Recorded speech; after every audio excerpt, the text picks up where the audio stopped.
Nice to meet you, Mr. Glad Legg. to have you with us. Thank you. Hello, Mary how Jo. are you? There you go, you? Keith. Dan, See. how are you? How was your trip? It was good. We'll get some light over. I know. That's right, I Yeah, forgot that's you okay. weren't at the last Yeah, meeting. she was here a second Oh, time. you didn't Must be in meet the back. Jane. Yeah.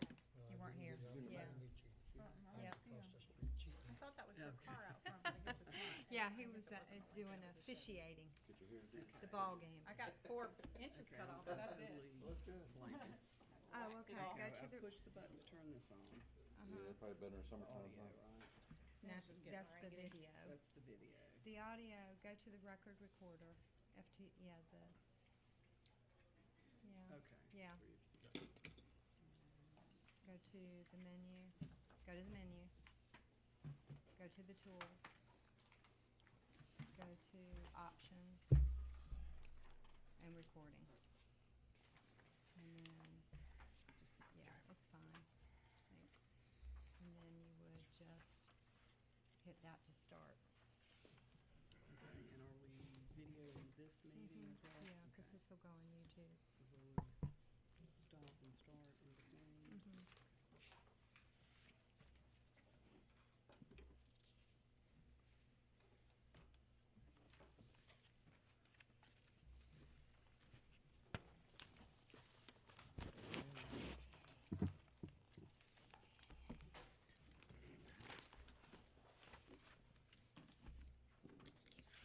Hey, Pat. Hi. I thought you said you're Pat. I said, where's my biscuit?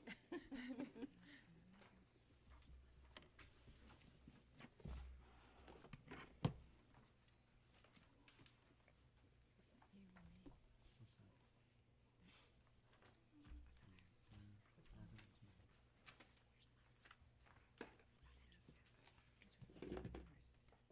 My phone.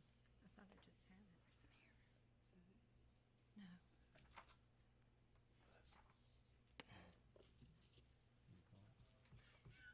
It's on mute. Well, we're missing the mayor.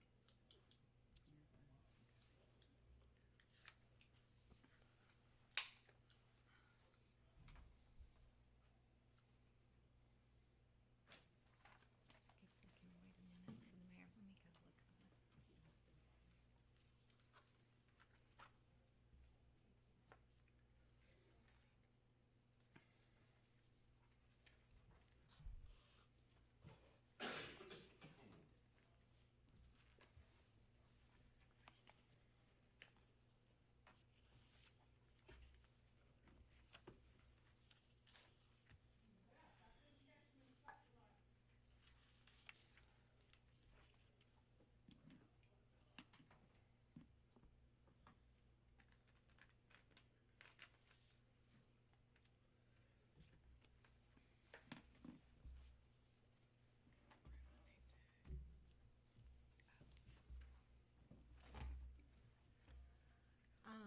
Yeah, Mayor Pro Tem, do you want to start the meeting? Okay, Because sure. I've not heard anything from the mayor, so Oh, okay.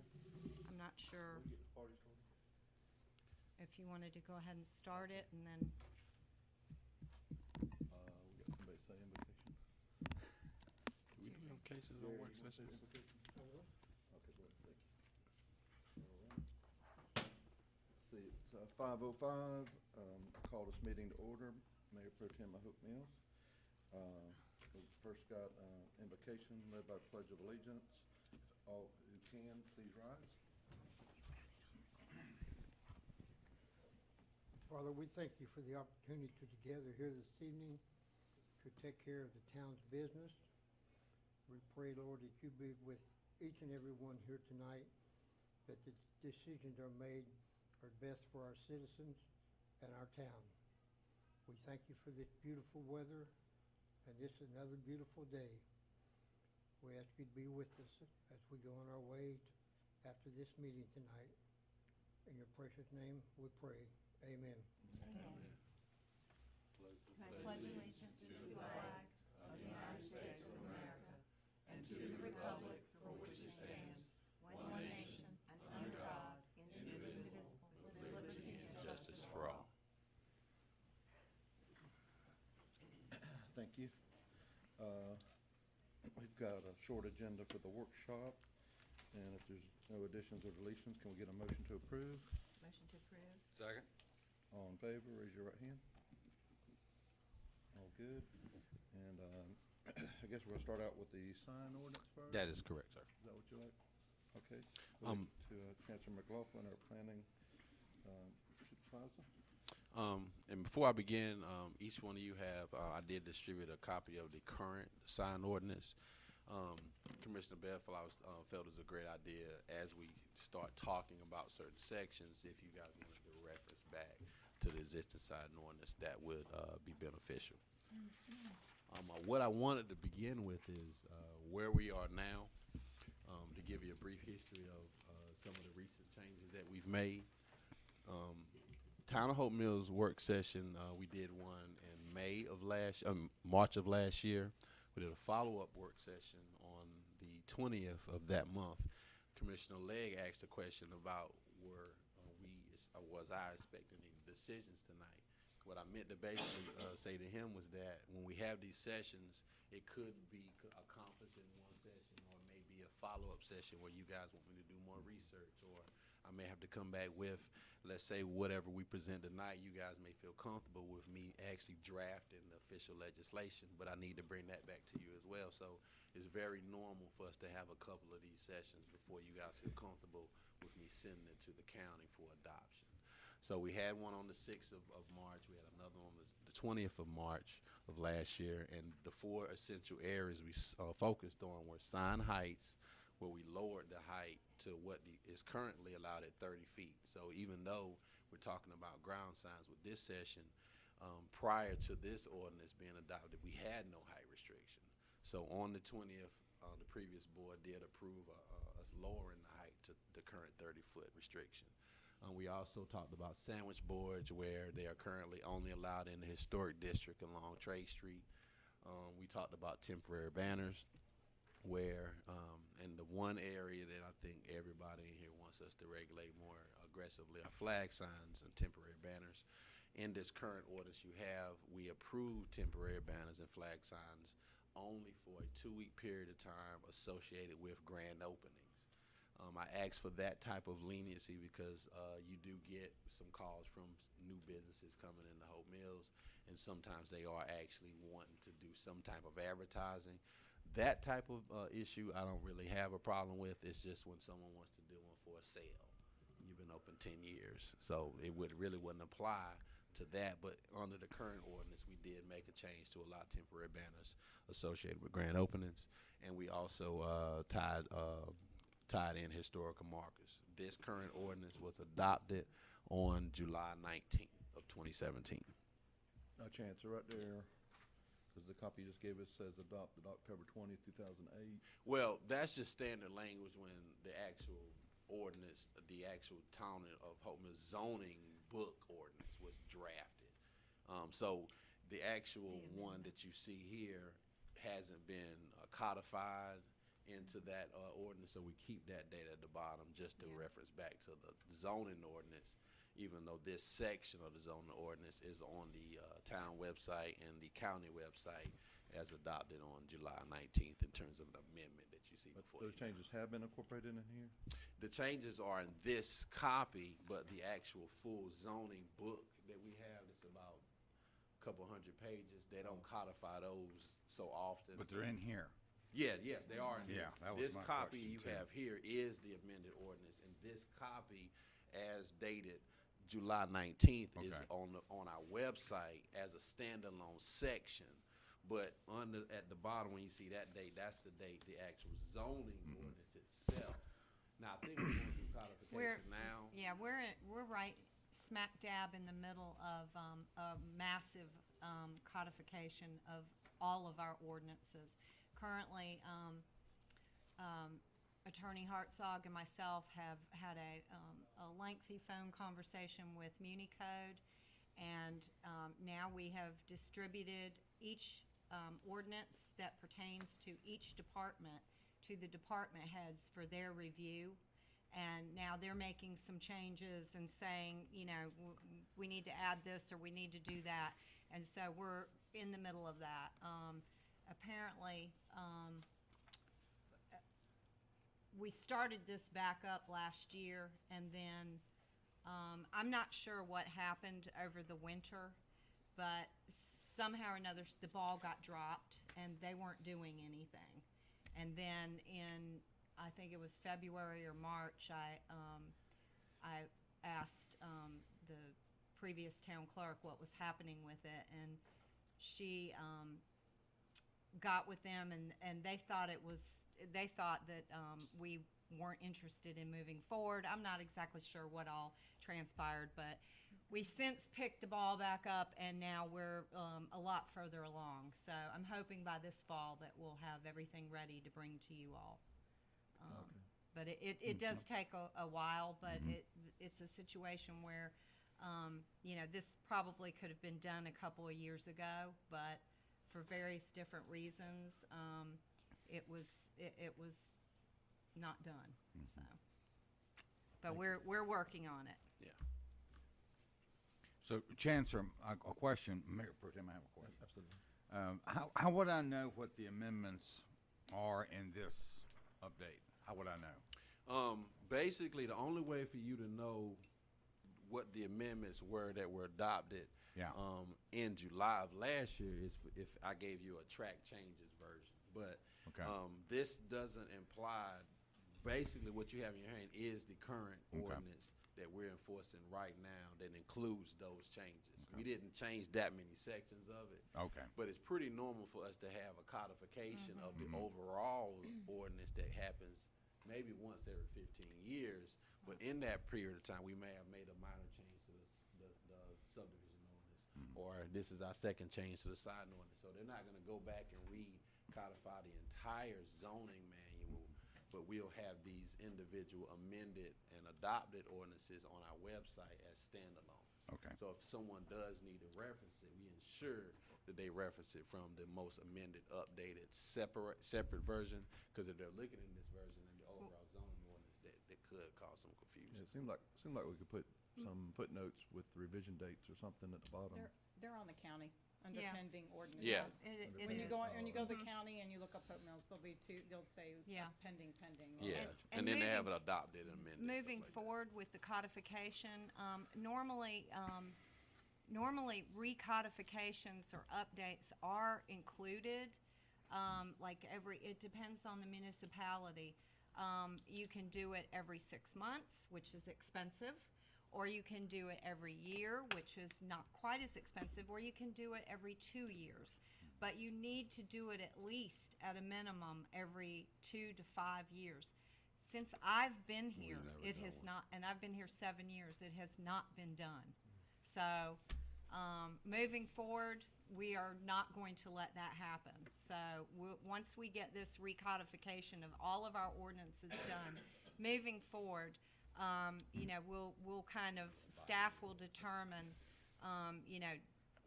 based on the amendments that we do, are we gonna do it every year, or are we gonna do it every 2 years, or are we gonna look at every 2 to 5 years? And then our fee will be based on that, our maintenance fee, so Is that that will something- be included. That's something you can handle at the staff level, or, okay. Yeah. Yeah.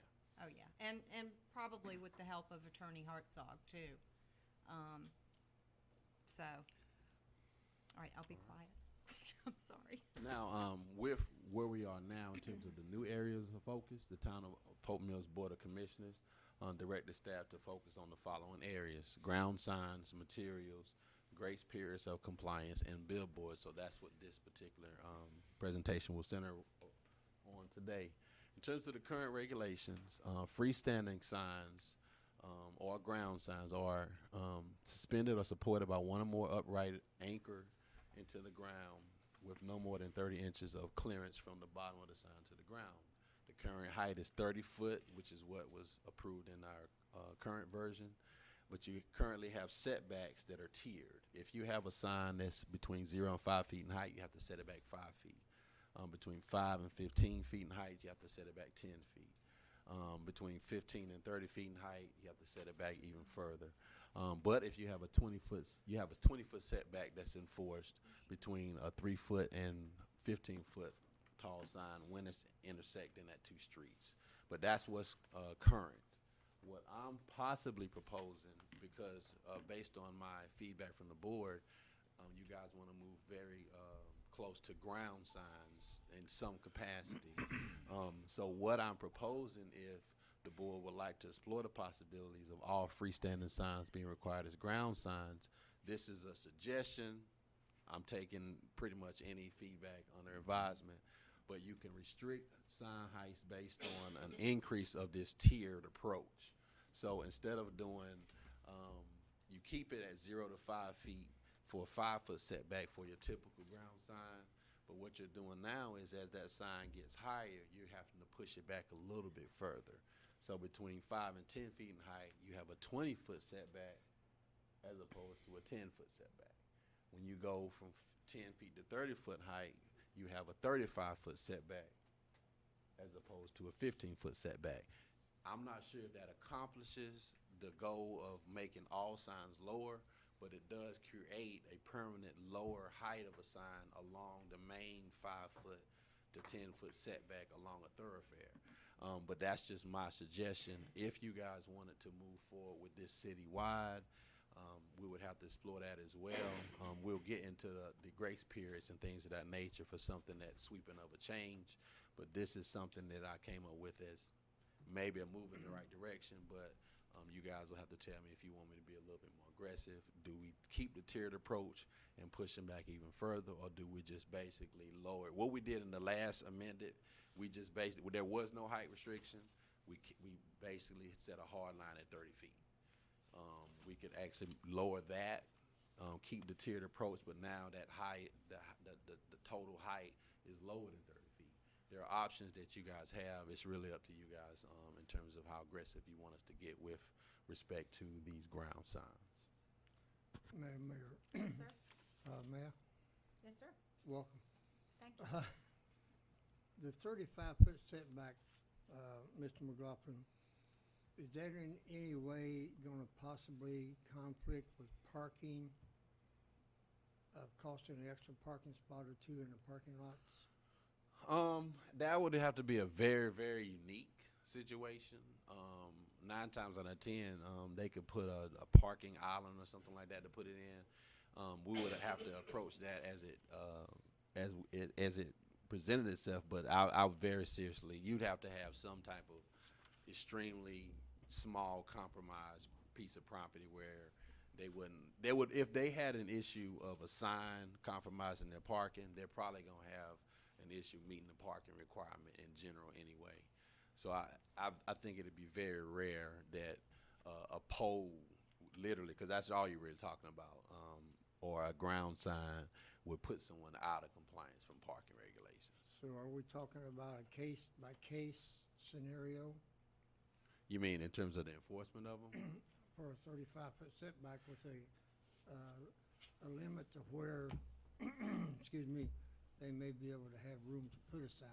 It's up to that business to determine where that sign will be, but this would be across the board for anybody. If you had a sign that was between 10 feet and 30 feet in height, if we moved in this direction, you would be required to set that sign back at 35 feet. Where you put it on your property is up to you, so long as you comply with the 35-foot height. And again, this tiered approach mirrors the current tiered approach you have, but it creates a bigger channel of an area along the main street where you're not going to have these high sign heights. That's where my mentality came with. What you're basically doing is anything above 5 feet, you're requiring it to be pushed back even further. Maybe 20 feet is not enough. Maybe you lower the heights, but that's the methodology that I had to try to, because if we're thinking about ground signs, I'm thinking about when I'm driving down an area and I want to see a more uniform height of signs at the street level. But if you felt that a 35-foot freestanding sign is just something you don't want in Hope Mills, then I would have to explore that option as well. Ms. Madam Mayor, that was my next question. Should we just limit the height of the signs in the ordinance? That's up to you guys. I researched different areas. You do have areas where it's just ground signs completely. If we went with complete ground signs, the area in terms of the grace period section of the ordinance will be very, very crucial, because if we're going to move something that sweeping, we would definitely need to make sure that we allow that grace period of time for these existing, because what's going to happen is all the existing signs above that are going to be grandfathered instantly. And so that grace period gives them a certain amount of time to be able to recoup enough revenues so that they have enough money to make that change to come to compliance. But depending on how aggressive you guys wanted to go, that's what would become very, very important.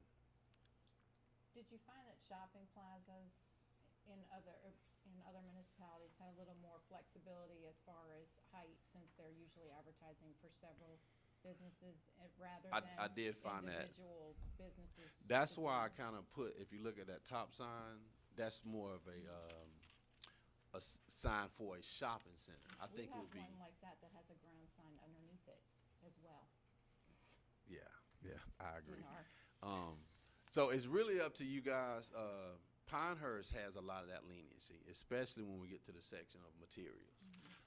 I was very, very impressed with some of the things that we've done a comparative analysis on different municipalities, but I don't think we ever looked at ground signs.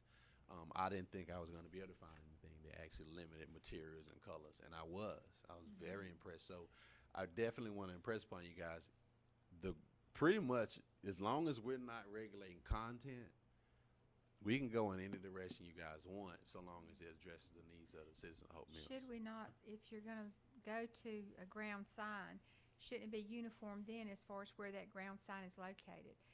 Because just like with our higher signs now, if they really go by and get a permit and put their sign up, the setbacks and everything else determine where that sign is located. That's correct. So if you give me a ground sign and then tell me wherever you want to put it, then the uniformity we're going to lose. So shouldn't we I agree. also Now, keep if we those went- setbacks maybe? If we went uniform with all ground signs, I would not do the tiered approach. I would because the only reason to have a tiered approach is to create a situation where the higher signs are pushed further back. If we're going uniform across the board with all signs at the same height, I think you can go back to have them very close to the street, because the only reason of putting in the tier is so that you don't have the 30-foot, 100-foot Right. signs right at street level. So depending on how you guys wanted me to move, if we go gung-ho with all ground signs, it triggers a more focus on the grace period, but we'll also need to make sure that the setbacks are uniform as well. That's one thing that you'll find with these work sessions and amendments to these ordinances. You have to make sure that whatever change you're making in one section, that you go through the entire ordinance to make sure it doesn't trigger any conflicts in another section. And that's a really good point in terms of the setbacks, because if you had a 5-foot tall, 6-foot tall sign uniform, there's no need to have it at 25 feet back. Right. But keeping them all at the same setback means that everything is uniform, so you then don't there's have that. uniformity. The other thing, just to mention, because I think I want to say it's Page Boulevard in Pinehurst. I might be on the wrong street, but I know what they've done. Even the shopping center signs, like the tall one there, they're dropped, so that they might be double the height of a regular ground sign, but they're still there's not a high sign like that one would be. No It would- space from the There's bottom. no space. So they're actually, so what's happening is as you go down the street, you're not looking, everything's eye level, so it's fair. Yeah. In other words, there's not a shopping center missing out because their sign is not being seen. You just, but of course, we would be faced, like you said, with those that are already there to grandfather in. But I'm a firm believer, I believe we ought to be uniform. I agree. Because otherwise, you'll be then dealing with individual preferences, and That's that might why, be tough. if you notice some of the things I add in terms of maintenance, in terms of professional signs, things of that nature, some of the things, it'll surprise you, some of the stuff we see. And without those regulations, how can I tell someone they can't put a wooden plywood sign up or a cardboard sign? I mean, if we don't have anything to govern it now, a lot of times when we're talking about making sure that we don't regulate content, like I said, I was really surprised that you have multiple municipalities that regulate color, materials, maintenance of all kinds, and then you start realizing our ordinance can be strengthened a lot more than we thought. So the uniformity is what I think is pushing all of these, whether it's heights, whether it's materials, whether it's colors. But you want to make sure you don't do it in a way where you're adversely affecting anybody. And that's where the grace periods come into compliance, so that you at least give everybody a fair amount of time. But I think that only comes into play if we're doing something sweeping. If we're just saying we're making some changes like adding sandwich board signs and stuff like that, or we're not doing something that's more drastic, I don't think that there's a need for a grace period. I think you just make people comply. But if you're doing something where somebody like McDonald's would be illegal and they would have to take that huge sign they have and buy a new one at a lower height, then it is justified in allowing them some period of time to be able to come to compliance with that. I have to say that's my preference. When I travel to the stores that I've worked with, I think you find the more progressive areas, Greensboro, Cary, Chapel Hill, they've all gone in that direction. And it just has a neater appearance. Yeah.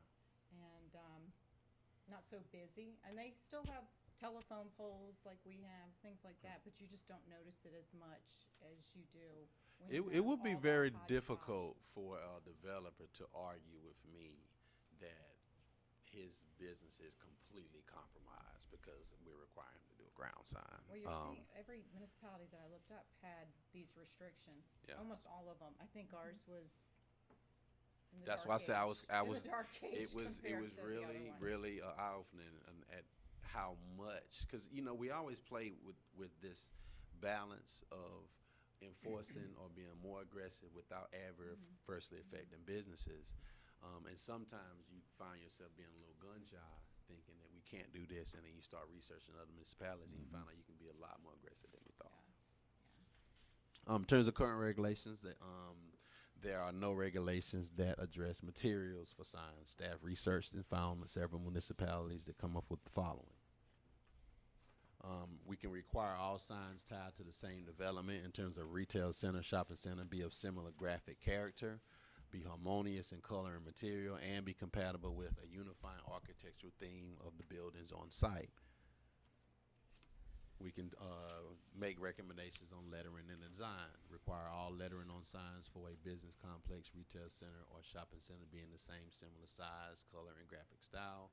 We can include regulations that prohibit more than one background color and 2 additional colors. We can require all signs to be constructed by a professional sign company. Handmade or cardboard signs would be prohibited.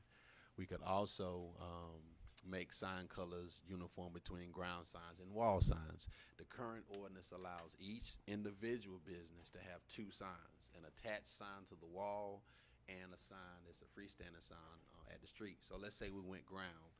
Your ground sign has to match color, lettering, and style of your wall sign. That goes back to the uniformity. So if we're making the business complexes uniform, you're making individual signs or individual properties uniform, that's where we're coming to that. Now, we're not moving in the direction where every sign in the whole town had the same lettering. But there are places where if you have 10 businesses in a complex, all those signs have to look uniform. And I think that was something else that I found that I was like, I really, really was impressed at the number of municipalities that actually had those regulations. And Well, some of that's kind of infringing on national franchises. They actually have colors and actual fonts, patent pendings and all that, so we do have to be a little careful. That's where when you pretty much broadly stroke this through the entire ordinance, there are going to be areas where we're going to have to get legal to kind of make sure like we address my professional that. sign, it's blue, Edward Jones is green, Yeah.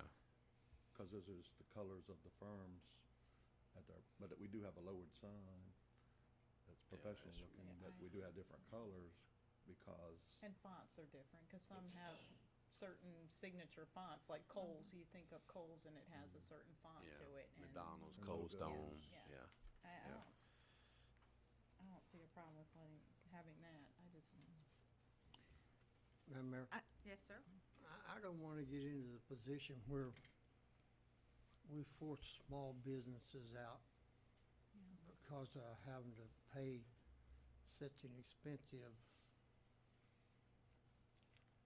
replacement on signs. I mean, obviously, Walmart revenue is much greater than Big T's or Robbins or Terry Smith, you know.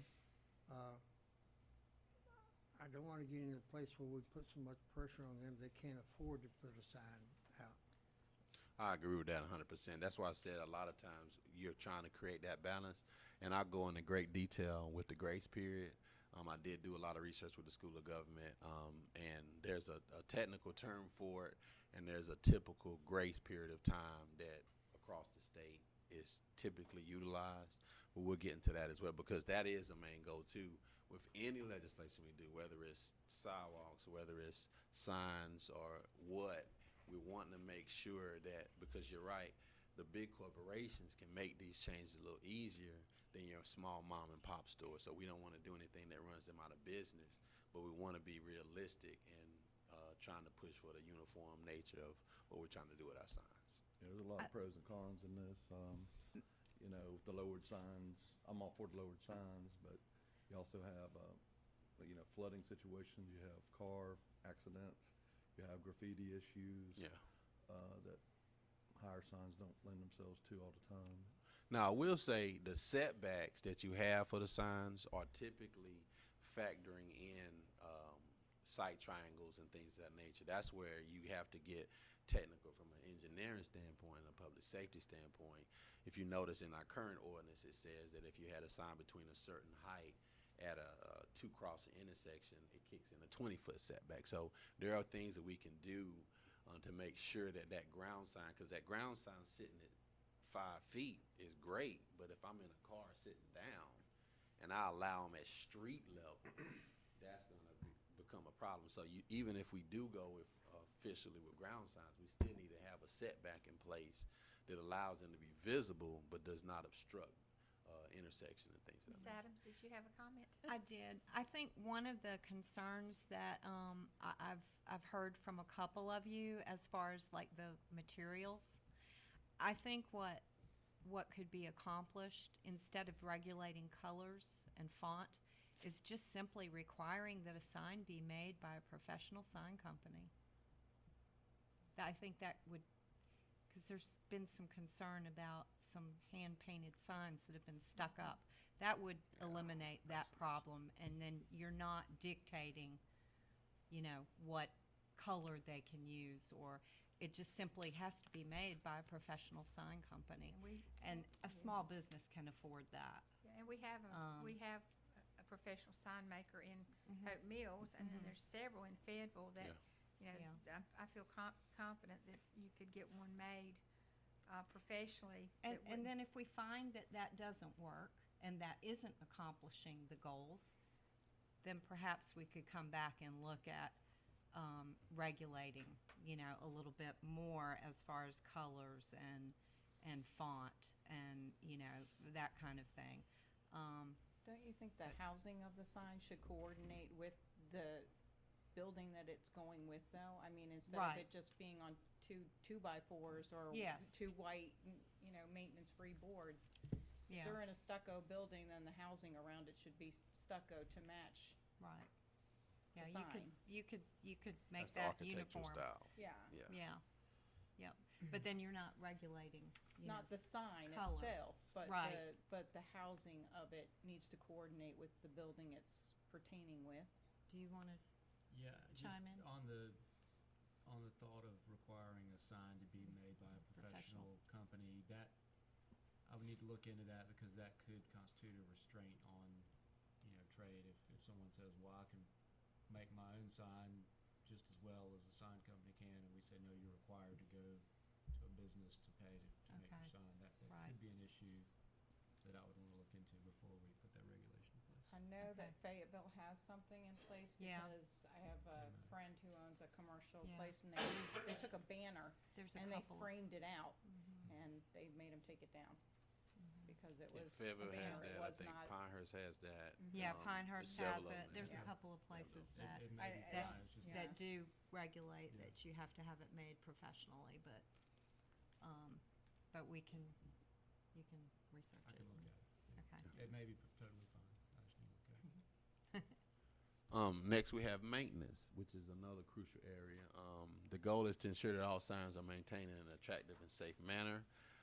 We could do things such as a sign should not stand with bent or broken sign facing with broken supports more than 20 degrees for a certain period of time. Signs should not be obstructed by weeds or vegetation unless that landscaping is incorporated with the design or the landscaping around the sign. You could also require that disfigured, ripped, peeling, or cracked signs shall not be permitted for more than 30 consecutive days. So, I've had several conversations with many of you in terms of even if we make them uniform, if some guy has a sign that's almost falling over, you know, what do?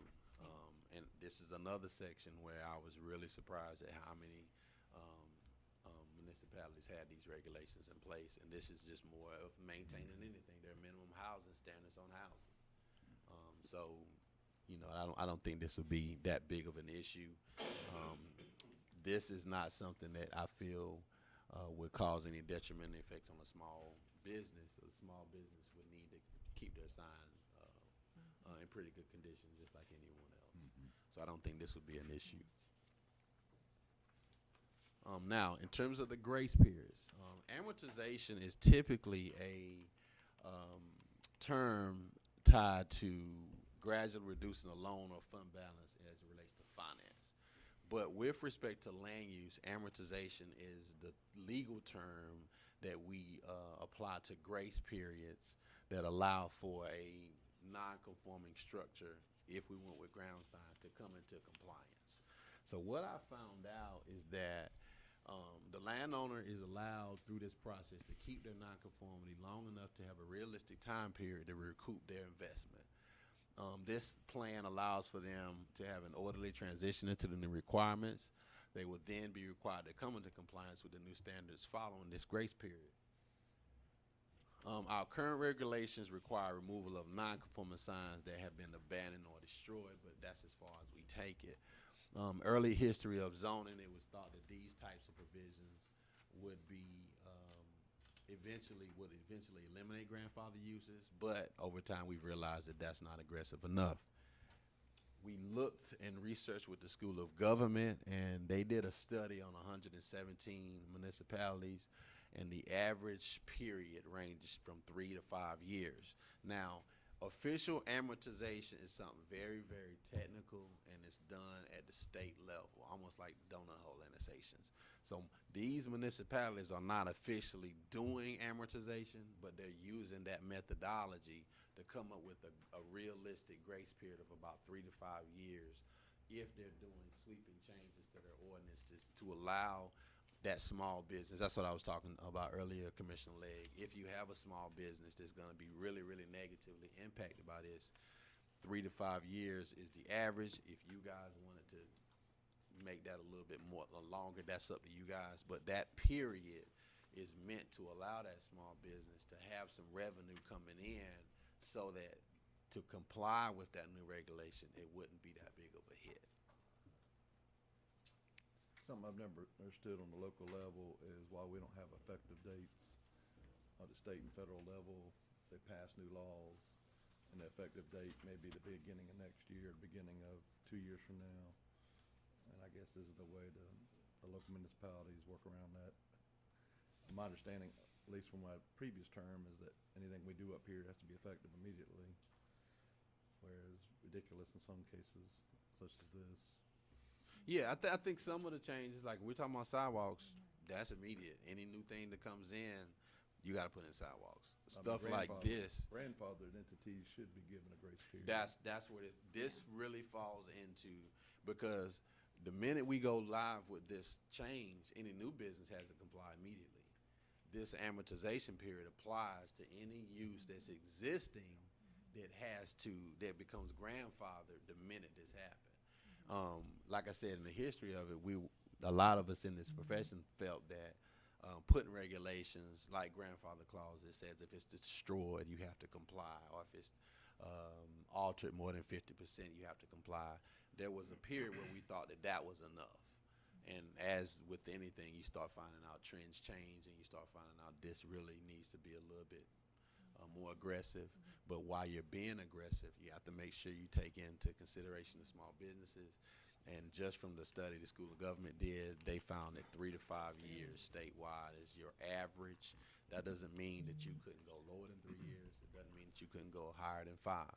It just meant that this is the average time period that they felt was a realistic period of time that allowed any business to recoup some revenue, so that if it costs $10,000 to come in compliance with this new sign, we've given you 5 years to do that.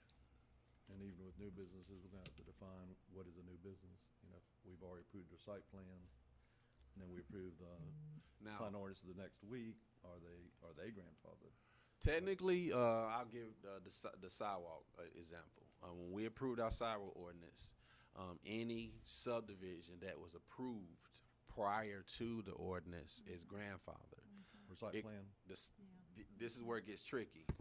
That subdivision may have been approved 2 years ago, but they didn't start construction until now.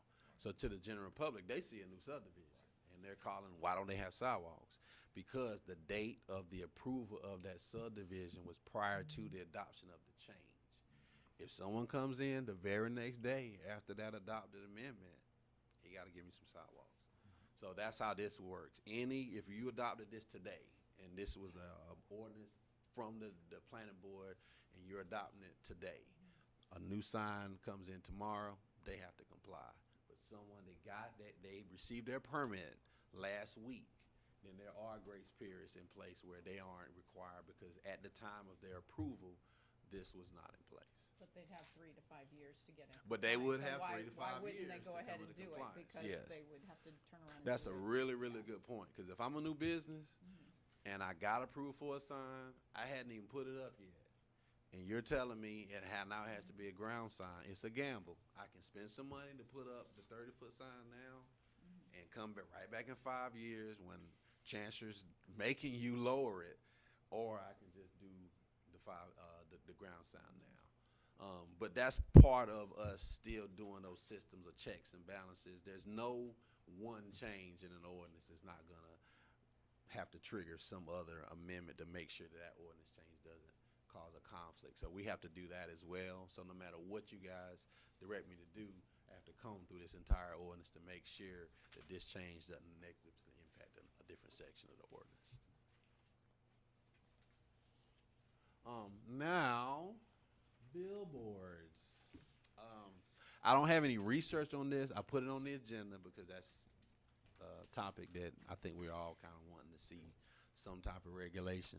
But I just kind of wanted to throw it to you guys to see is there a wish. I do have to research. I don't know if we have the authority to prohibit them outright in the entire county.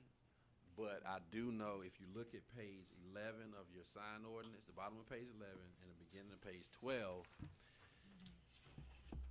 section A1 says billboards shall be allowed only along rights of way and with full control or limited control of access, such as freeways or major thoroughfares. The major thoroughfare is what kicks in Main Street, DOT roads.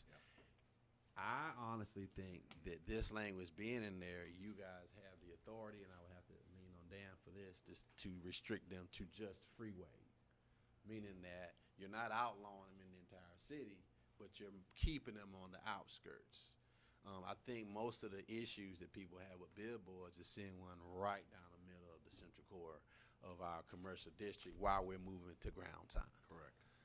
So that's where my frame of mind would be if we are going to restrict or put some restrictions on billboards. But again, I would have to research to make sure that's okay.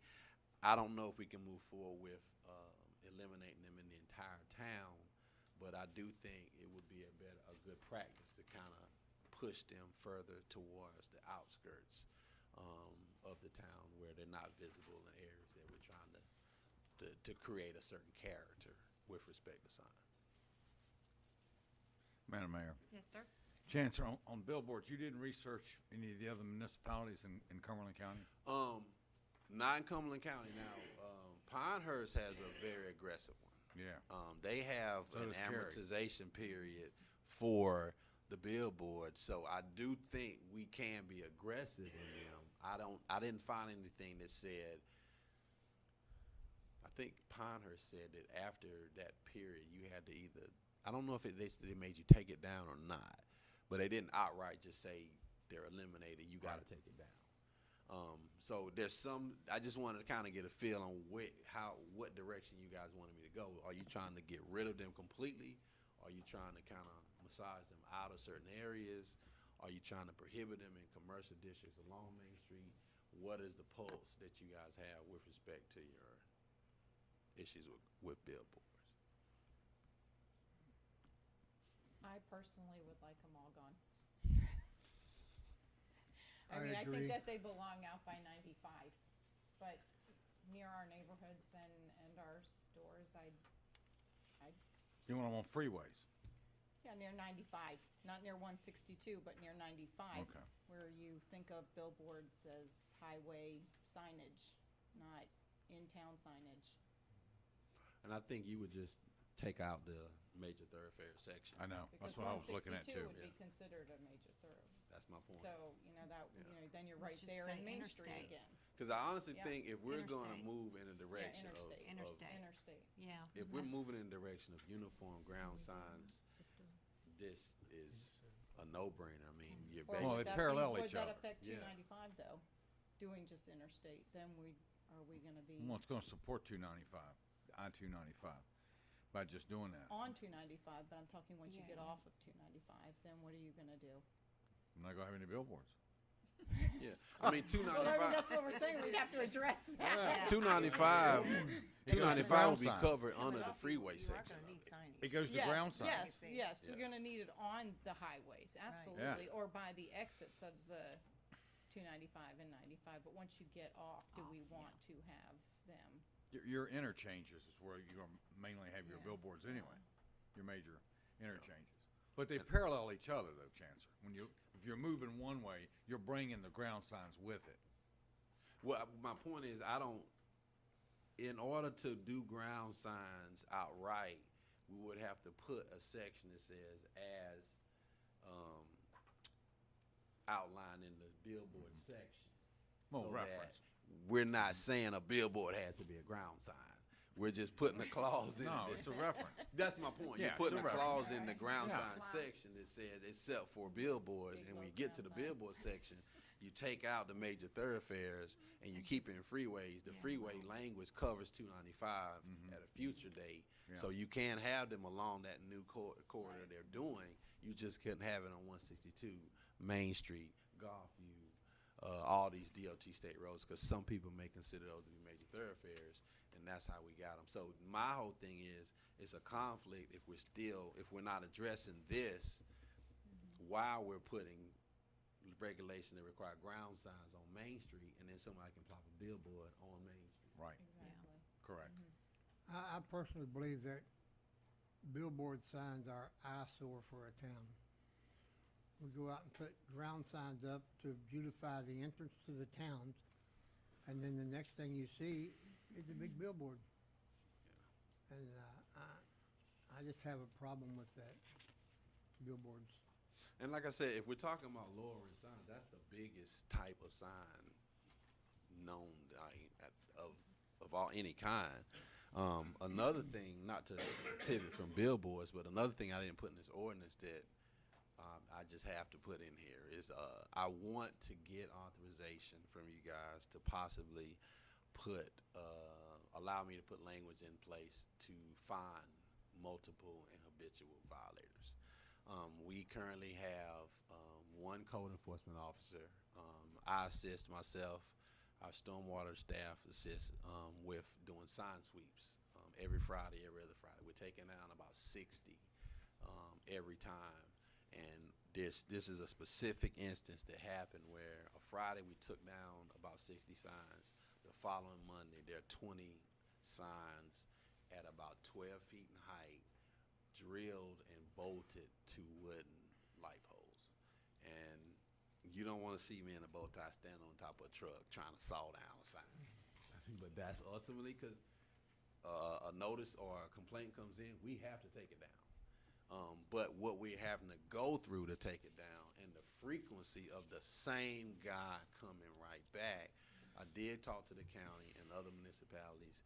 The county has never moved forward with this, but I talked to Dan as well to see if there is some kind of tracking we can do where the sign has the person's business name and everything. If we start having to pull this particular sign out more than a certain amount of times, maybe we levy a fine per sign after that, or a one-time fine, but something that's aggressive enough to make them not want to do it. Even though we pick up a lot of the pressure washing signs and I buy junk car signs at the intersections, most of those are your little metal signs. You can just pick those up. We toss them, we throw them away. But when they're getting to the point where they're climbing up light poles and drilling them in, so we can't even pull it down. Even if we cut around it, you're still leaving a portion of it, and it just looks god-awful. But that guy comes right back with 30 more signs, and he comes right back with 20 more signs. I don't even know how they're putting them up so fast. I thought our utilities can issue a fine on a utility. We're pole. researching that as well. Probably regulate the nailing into the pole too, in addition to the sign. Madam Mayor. Yes, sir. Chancellor, well, that's, I'm glad you brought that up because that is a concern. I mean, we can be aggressive about our sign ordinance, but how are we going to enforce it? You start hitting pockets. And Start I finding think, 'em. and that's where we are with this. Yeah. Yeah. Tracking. It'll blow your How mind are how we, many signs we how are pick we up on going to Friday. enforce? How do we enforce it now? The What's the enforcement enforcement now? now? Just pick them up. And Just throw 'em pick 'em away. up. That's it. And tomorrow morning they repopulate.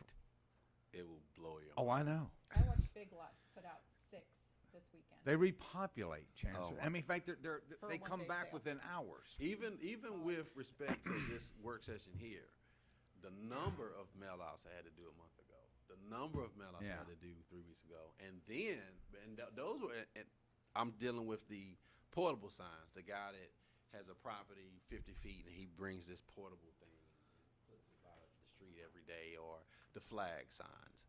I personally don't have an issue with flag signs that look decent. But when Edward Scissorhands has gotten hold to it and it's 2 years old, take the thing down. Yeah. But currently they're outlawed outside of 2 weeks with the grand opening. So some of those, I personally, in addition to the letters, I walked in business to business. Sir, I'm just letting you know we're going to get more aggressive. I don't think this sign is cheap, but sometime in the next couple of days, you need to have that sign down, because if we take it, it's going in the trash. So I feel that even the notifications, we're taking extra steps to let people know this is where we're going with this, but we have to get a little bit more aggressive than just taking them down, they put them there. Have We you, gotta- have you yeah. done any research as far as penalties in other towns?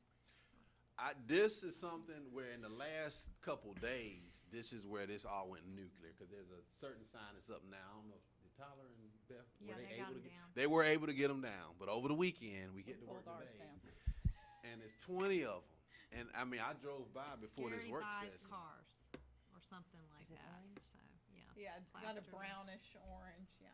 And they're at every intersection of every neighborhood from here to God knows where. But my point is, so when we started researching or dealing with that over the last couple of days, I just talked to Melissa. I said, hey, let me do some research. I just called the county to see if they move forward with anything in terms of penalties. But the county said they never actually officially, they said there's a habitual section that they have, but it's only enforced for like environmental issues. They've never done it with signs. That doesn't mean we can't do it. I think anything we do approach has to go through Dan, but I would like to get a little bit more aggressive with the violence. Commissioner You Edwards can have a civil Civil penalty. has to penalty. speak. Yeah. Well, I was just was gonna make a comment about the wearing signs. I don't know exactly who Gary is, but they say that he sleeps during the day while you all taking the signs down, and he puts them up at night while you're sleeping. We were at the chamber luncheon today, and there was a guy that approached me because he got a letter too, and he said he used to work for a mattress company. He says they buy about 10,000 a month, and they pay people in certain areas. Oh, yeah. I need you to Yeah. hit this quadrant with 100. Yeah. Go out at 4:30 in the morning on Saturday. Now it makes sense. We took down 60 on Friday. Monday morning, they're right back. That's right. It's because they pay people to do it. Yes, but I have your name, I have your number, I have the name of the business, Yeah. so it's not like I don't know who it is. I'm just saying, Yeah. I'm asking for a little language. Now, I don't have it right now, but But possibly. what we don't have is the teeth. Right. We That's don't the have teeth the we're talking teeth to enforce it. Yeah, That's where we got to go.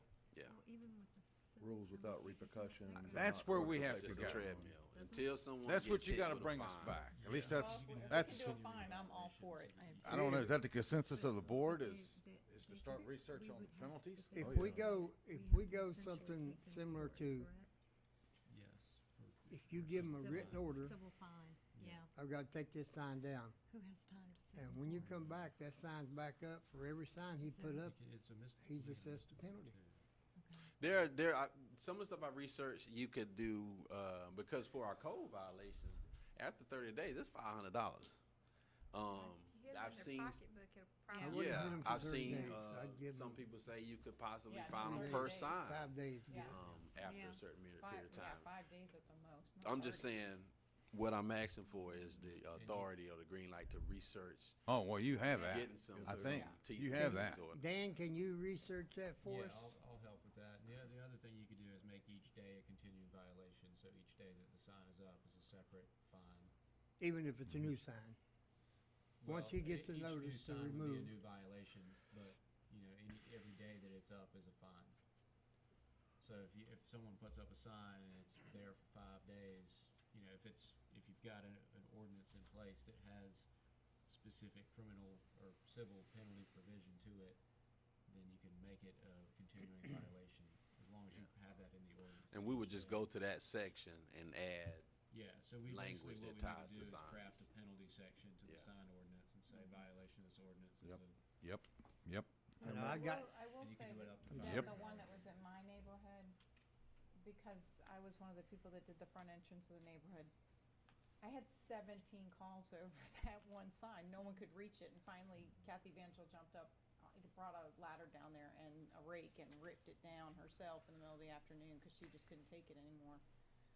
So I would be subjected to, for as long as that last sign stayed up, I would yeah. have calls And if they're coming calling to you, me. you're calling every me, day, they're calling 17 me, we're calls. all being bombarded with it. Yeah. What's Yeah. funny about the time I had to climb up, I'm standing on top of the truck, not the bed, I'm It on was top up of high. the truck. And then I found out, well, I don't have the materials, because I thought I could just pull it down because it's stapled. The guy drilled it Yeah. into the sign, into the pole, so I had to go back to the office, get a saw of some type, and I'm up there, and it's just not, nobody should have to go through that. And how much time are you spending doing this? That day, How much time is staff spending Because I doing went this? out there, had to come back, had to go back again. Yeah. I had to get Emily because the first time when Melissa called me, it was a photograph that was sent to her. Yeah. So I'm coming back from my lunch break. I said I'll just swing by there and pull it down, throw it in the trunk of my car, and then I get out there. Okay, I'm not tall enough. Then I go and get Emily to take me out there. I'm standing on her truck. Now I don't have the materials to saw it down. So we had to make almost 3 trips, just that one sign. And it gets to be a bit much. Yeah. In addition to the ones at an intersection, those aren't really that big a deal. We can pick those up and throw those away. But they're getting very creative. I don't know if they're seeing the pulse of us taking the signs more frequently, and that's maybe a clawback to us. We also have someone that's very creative, because I had them delivered to my house, is they're picking up political signs, putting their sign over it because it's easier to get in the ground. And so during the political season, you're gonna find a lot of them will grab those up And then because cover 'em their and signage stick is 'em right back easier to put down, Yeah. hit it and run. My neighbor, that's what he collects all the time.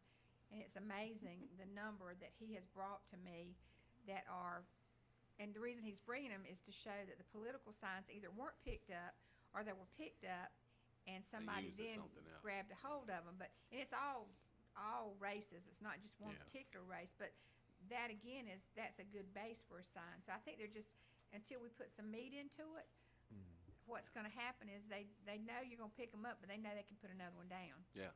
you know? I Teeth. got drilled And Need it your drives on the me way home from crazy. church yesterday. I got drilled hard by my wife. Cause she knew this sign ordinance workshop was coming up. Is that sign illegal? Is that one illegal? If that was not, why is that one? I said, we're gonna work on that Monday night. Yeah. Can't answer your question right now. Basically, if it's a portable sign of any kind, it's not legal. And as far as we're talking gonna about include billboards and election ground signs, do we have a square footage limit in the 32 square foot? If we limit signs to 32 square foot, you may discourage Well- billboards. Now your 32 square feet is kind of small, but your freestanding signs typically have 100 square foot maximum. That's for billboards. No, that's 100 square foot maximum for the freestanding sign.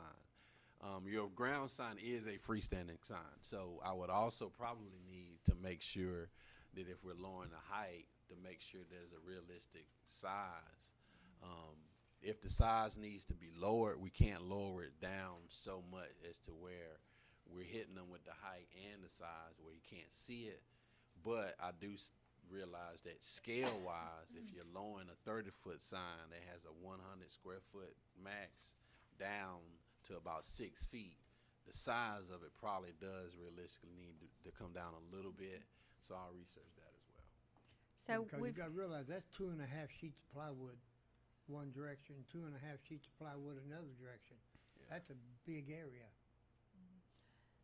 so with this, we're leaving it at, bring us back the ordinances as we've gone through with the changes that they've requested, and also looking at putting some teeth into it Yes. as far as civil penalties. Yeah. Is there anything else you want to add to sign ordinance? Because we're at the end of the, Yeah, right at 6. What's our Sign- maximum penalty, Dan, you know? $500. $500 per But it occurrence? can be per Per day. day. Per day? occurrence, but it can also be a continuing violation where each day's violation is a separate fine. On top of the 500? So, 500, so if it's there for Monday, Tuesday, Wednesday, you could charge up to 1,500, 500 per day for violation, if you do a continuing violation, but you have to have that language in the ordinance to enforce that. And Yeah. you would have to go to court to collect that. And you would have to go to court. You would have to go to court Yeah. to collect that, so. Because the way the current There's gonna ordinance be is written, staff it's a time in lien, court, and you can't do a so- lien on the police sign. time. Right. Yeah. I think the police have to be involved in civil penalty. We can, if it's in our ordinance. You'd probably have to have some sort of testimony that, Yeah. That's small claims, right? Yeah. Yeah. It would be not a long involved court proceeding, but it Mhm. would involve you having to go to court. Yeah. It would only happen a couple times, I think. I think and you then did it. that Yeah, I would think- be the Yeah, end of it. the idea is Yeah. that once you start enforcing it, then It it's would, sort of it would self-enforcing. clean it up. Correct. People see that you're enforcing it. Mhm. Yeah. Madam Mayor, Yes, sir. I would like to ask Chancellor for additional research on billboards. And let's just look around at some of the other municipalities Okay. and bring back some recommendations regarding billboard language. All right. And just to be clear, did we want all signs to be lowered to ground signs? Is that where we're headed? My preference, I don't know how everyone else feels, With an amortization period of what, 3 to 5, 3 to 5 years? I think so. Okay. And then the materials, professionally made sign, if Dan says it's, Yeah. If Dan Okay. says it's okay. and we don't want to get into colors and font? Nope. Not yet? Nope. Okay. And then billboards, additional research on. Although, could we rule out neon? Can we rule off like the neon colors? I mean, You mean digital or? no, No, the neon, bright- like the bright neon, colors. yellow, green, like what you highlighter Psychedelic. colors. Well, That happened but like to there's be- certain businesses that have a neon There, green. that's what I'm gonna say. There are, What's That the may be concern their about signature. neon? Yeah. there- Okay, that's okay like, then. I think like Cricket or somebody, one of those phone places I have a think it is neon. Cricket has I know there's neon. a couple that Okay. have terrible Part of the neat business neon branding. colors, but Yeah. Okay. No, we got some billboards that are not digital, and we're talking about maintenance for our ground signs. Shouldn't we have maintenance requirements for existing billboards that are paper? Now, will the billboards have to go through that process of Amortization. Uh-huh. I think that applies to anything non-conforming. Yeah. And I think that's how Pinehurst has it. It's something where I got to research the final language, but there Yeah. is a grace period tied to billboards Yes. already in place Yeah. in Pinehurst. I just have to research what the final judgment is once that period is. So you why I asked all you. are interested in just allowing them on the interstate or the interstate exchange area, like the 295 area and the Once they enter a Interstate business 95. district, then they'd have to be lowered. Okay. All right. But I don't think we have any governance over interstate. We can't say anything about where they are on interstate. We don't have any governance over that. That's out in the county. That's not us. The only thing we've got control over is the in town, and even in town, if you're looking at it where we call it Main Street, they call it Highway 59. So that's where I think maybe Mr. Hartzog can do some research on that, because I do think there's some gray areas there about That is the a good DOT point, because even roadways. 295 is going to be going through our MIA, and that's county. Can't we have some kind of guideline? Or is that something we have to get a DOT approval for? I don't know. That's what I'm saying. I just know that on the interstate, I don't think we have any way of saying what you can or can't put out there. But, you know, in other words, we can't say you move your billboard out there. We don't want We it don't here. issue zoning permits for anything in the MIA, do we? That's why I No. said, So I we're would not have to gonna look be at able this a to little regulate deeper, that. because we're talking about 295 is going through our MIA, and that's not under our jurisdiction Bryce anyway. realized that. And Dan, does anything we discussed here today impair our judgment on the Board of Adjustments? I don't think so. I mean, Okay. you know, Since there were public comments? Okay. We're not doing content or anything like that. That's typically when you're talking about sign changes, you're really just needing to stay away from content that you're trying to regulate. That's where you're getting into freedom of speech and stuff like that. But So anything more that we need to add for him to anything else? So we're good? I Okay, think we're so. good Well, then? We can have Dan check and see if we can completely outlaw billboards in town. That would fix it. And Yeah. then, like you said, we don't have any control over 95 and Right. 295 areas because we don't issue permits for Right. that. So, I'd feel more That would- comfortable, inclination is you probably could. do that. I'd feel more comfortable So- we'd go ahead and move along with that yeah. Yeah. before Okay. we have another situation Right. with the Board of Adjustments request. So we'll do I that. agree. Okay. all right. We have our Alright. marching orders. Thank Alrighty. you. All right, Is there next, a deadline on this or anything? how soon do we want this brought back? As soon as possible. Yeah, it's up to you guys. As soon as I possible. march according to your orders. So you want, how much? Go ahead with Now- August, First Now- meeting in August? first meeting in August? That's Oh, good. yeah, I think so, but now, that time? doesn't this, correct me if I'm wrong, Chancellor, but whatever changes they approve, that still has to go through the planning board, Yes, correct? yes. Yes. So So, the methodology is you to know, come back with whatever, with some it- suggestions. Once you guys are okay, Then it goes then I to the actually county, draft the language. I probably bring it Planning back to board. you guys one time before that, but then we have to send it through. then the back to county you planning all for board. final approval. So we could be Halloween getting this resolved. Well, how fast could we get it back Yeah, before, so yeah. we could send it to the county? That's up to you guys. No, I mean realistically for you. Well, Should we do it by the next meeting, I guess? is what- Yes, is Yeah. what I meant. Next meeting. I think we're still gonna miss the August deadline for the planning board. Let me check the August deadline. I can have this back by the 23rd, easy. And then just I find think out when it's is it due to The August planning- deadline for the planning board or is the middle of July. It's always round the Yeah. middle-ish of the month Well, that's gonna for be the close. following meeting, so, So it might be the second We may meeting in August miss then. the deadline before we get to our next meeting. yeah, but we To can be able to double get check, it on but we can August. try to get it I'll to you check. by the next. The next meeting. Meeting. And then, Yeah, and my then the goal is to second have it week ready in for you by the August. 23rd, Okay. and then Yeah. we'll just Okay. follow the deadlines for the county after that. But my goal is to have it ready for you guys. Would y'all rather move with the amortization period of 3 years or 5 years?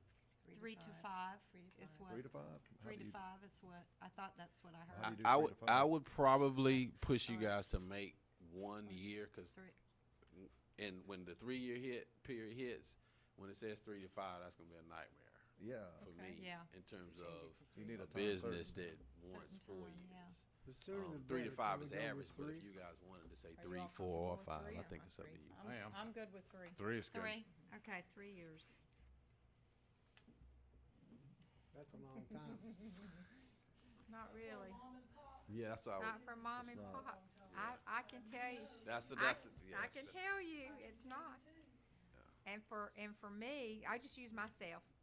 I can be, for me, my sign, to lower my sign, not only am I gonna have to lower it, but I'm gonna have to take out some trees and hedges. Yeah. Because my sign met the permitting, did everything, is professionally done, and it was even hung on something that fit the period of the signage. Very expensive. All right, for me to lower it, bring it down to the height that you want, something's gotta give or you're not gonna see the sign. But yours 'cause is there's a hanging hedge. from your building. No, mine's hanging from a sign, a pole in the yard. Yeah. And to move it to my building, now that's feasible, but I don't think it would meet the requirements because it's larger than what a building sign can be. Yeah, I was more for the 5-year period myself, Well, I 'cause we have a think- lot of small businesses. I in think in a the county. small I business. think we're talking small businesses. I would probably You give me request 5 you guys to years be and we some can a do little the bit more things need to lenient. be done, but I think in 3 years, it's gonna be here before you know it, and that would be, if you want it professionally done. If you want a professionally done sign, they're expensive. And it's an eye opener when you have to do the permitting process, cause the permitting to put a sign up wasn't cheap either. Well, we just increased our fees too. So. Can you tell them how much that costs to put a permit? Do you know that off Just the top? the sign permits did not change. I think they're still 35. We did increase our fees on our zoning permits for everything else.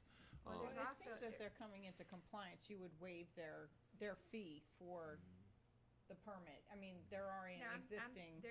in other words, in order to get the permit, I know I had to pay drawings for where it had to be and all. Now that we don't quantify, but you do have to submit and You submit drawings of where the professional sign's drawings. gonna be. So If you do those it- are some of the If you do it costs that are professionally. associated with coming to compliance. If you have to lower a sign, if you have to clear an area, if you have to pay for professional drawings, and then you got to pay for the sign to And be you come- professionally yeah, done. yeah. I think. If it's Well, we could go to professional. 5. I mean, that's Yeah. fine. We could waive the fee if it's done within I 3 think, or well, I something. do don't think know. you could waive the fee if it's a pre-existing, you Yeah. know, and they're coming I just into think for small compliance, I think then so. you would I waive think it. for small mean, businesses, Yeah. that's what you'd be faced with, Yeah. would be. I don't think that they should be penalized for coming into compliance. No.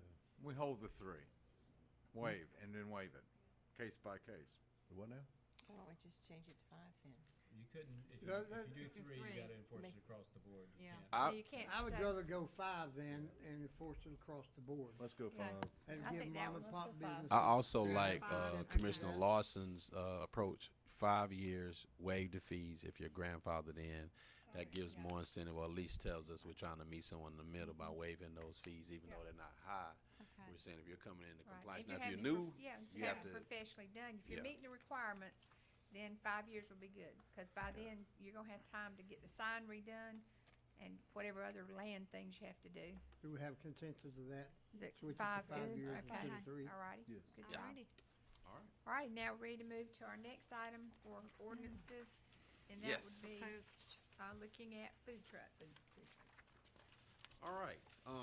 What you guys will have this evening is, if you recall, we did have a work session about a month ago. So I was directed to do more research. So there are areas in this that you'll see a strike through and language in red. That's where I made that change to strengthen it a little further in certain areas. But I also wanted to start with just some history. Food trucks, they date back to the early 1800s when the creation of chuck wagons were done to feed Roman settlers and cattlemen in Texas. In recent years, food truck popularity has exploded, capturing the attention of consumers and potential business owners as well as regulators and city officials. As it relates to the dramatic rise of food truck vendors, some cite the recession's impact on brick and mortar establishments. Others point to the use of social media, which enable vendors to reach followers in real time. Cities across the country are recognizing that the existing regulations don't adequately address these challenges, and this has led to creation of new regulations by governments. We don't have any. That's one thing I would actually stress to you guys. This is different from the sign ordinance, where we have an ordinance in place. Right now, we don't have one. Now, in the context of this conversation, we are having our food truck rodeos. ideology of doing the rodeos was to basically stimulate Hope Mills to make Hope Mills an attractive destination for food trucks. That was plan A.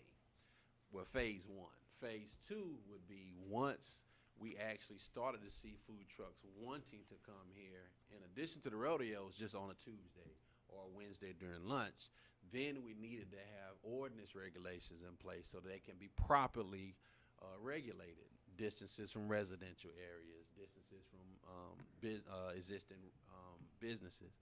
So the thought is that once we get an influx of food trucks that want to come here on a regular basis, we could tear back the food truck rodeos, combine it with Old Mill Day, and make what we call a full-scale food truck festival. At that point is where we could possibly mirror what you see City of Fayetteville for the food truck festivals, where you possibly have some fees in place to recoup some funds. But the whole point is that to let you know we're at really phase two right now, where we're actually trying to put some realistic controls in place.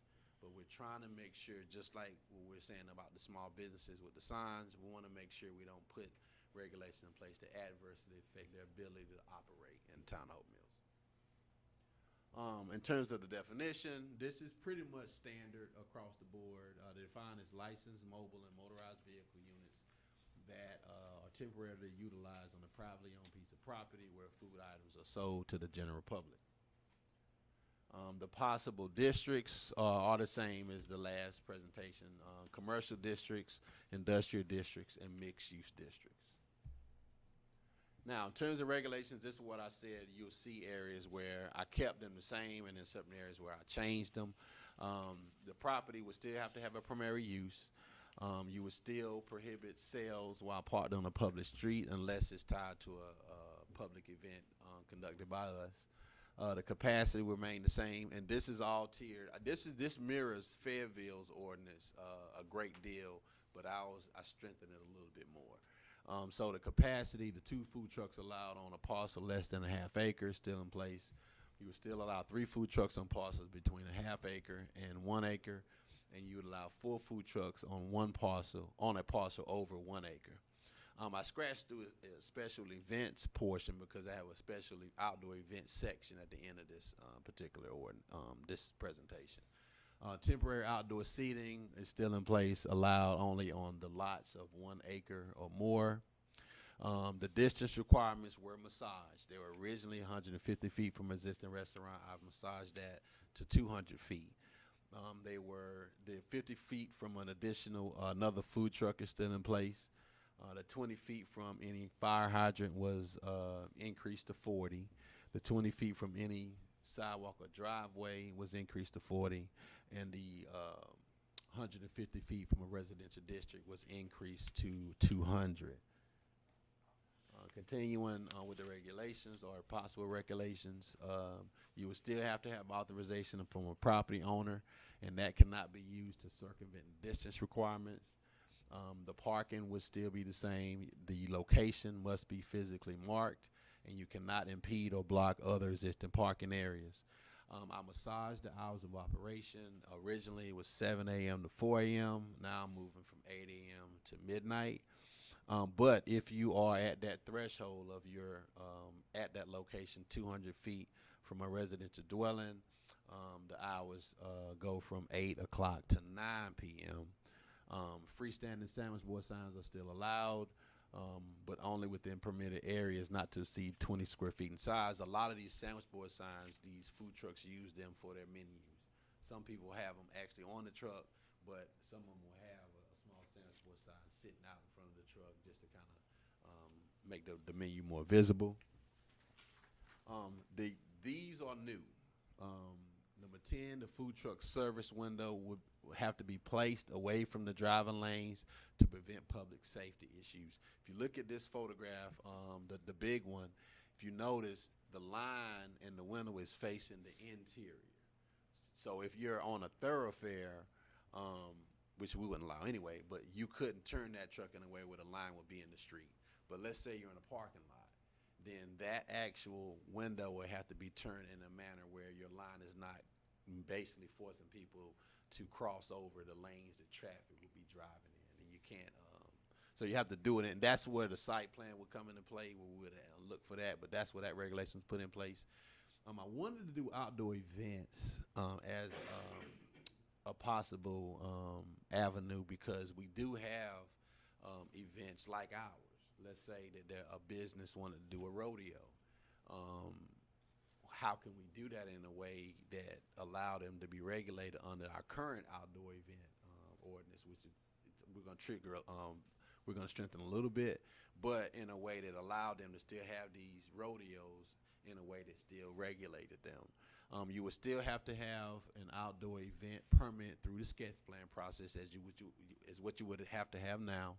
All associated food trucks would have to be listed on the application for the outdoor event and pre-approved by the health department and the town of Hope Mills. So you would still have to go through that same approval process.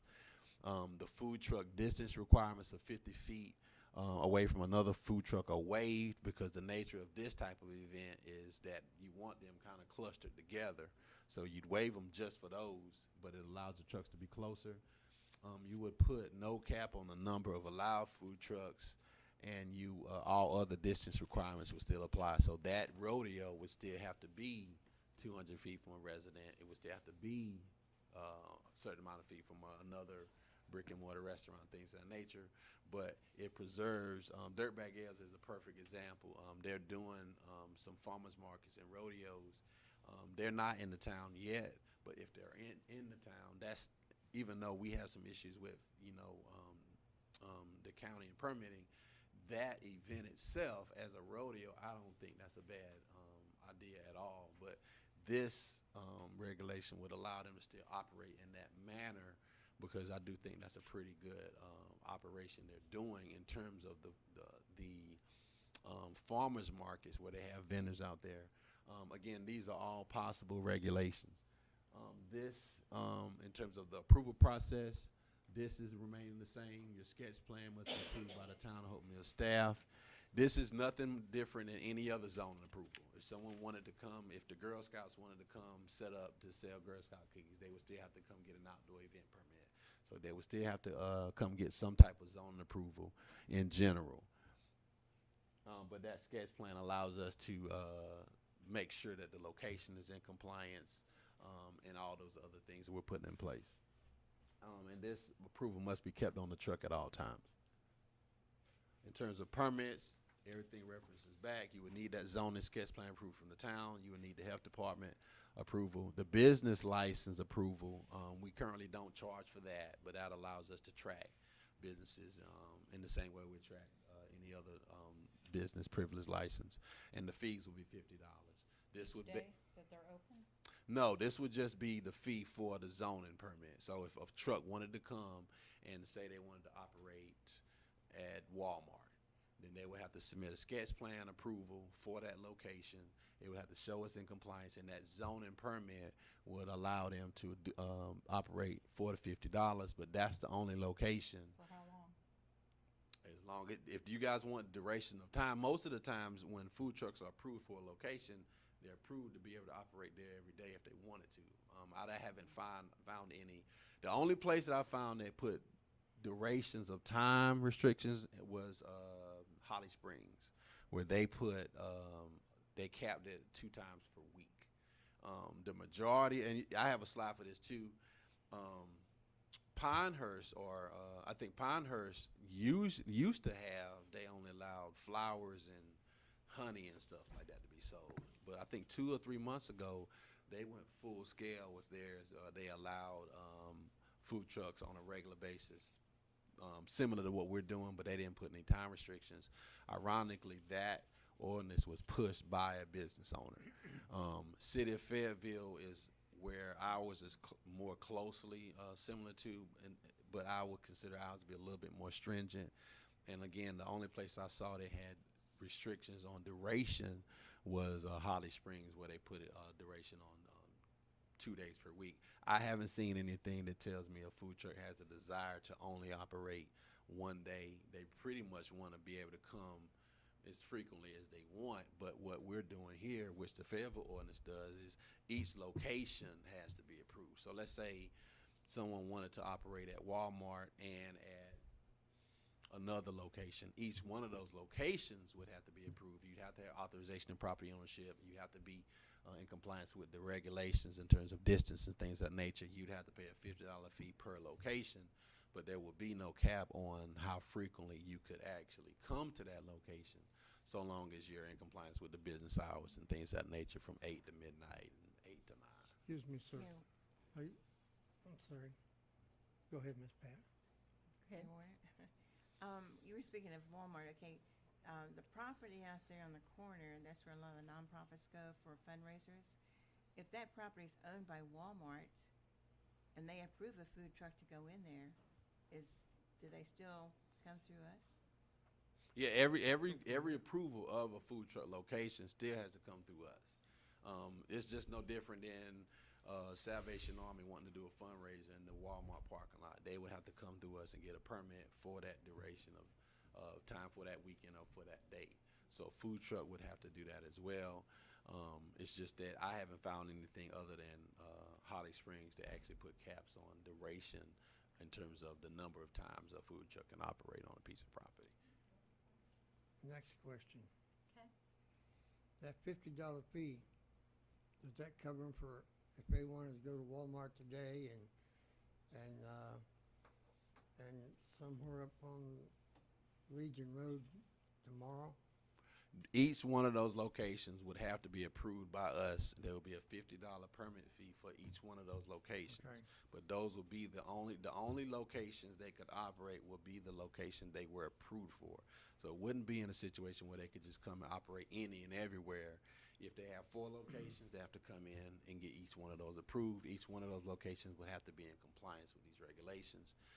But that's typically the nature in which I've seen them regulated in other municipalities. Okay, what I don't want to see happen is these food trucks run mom and pop business out.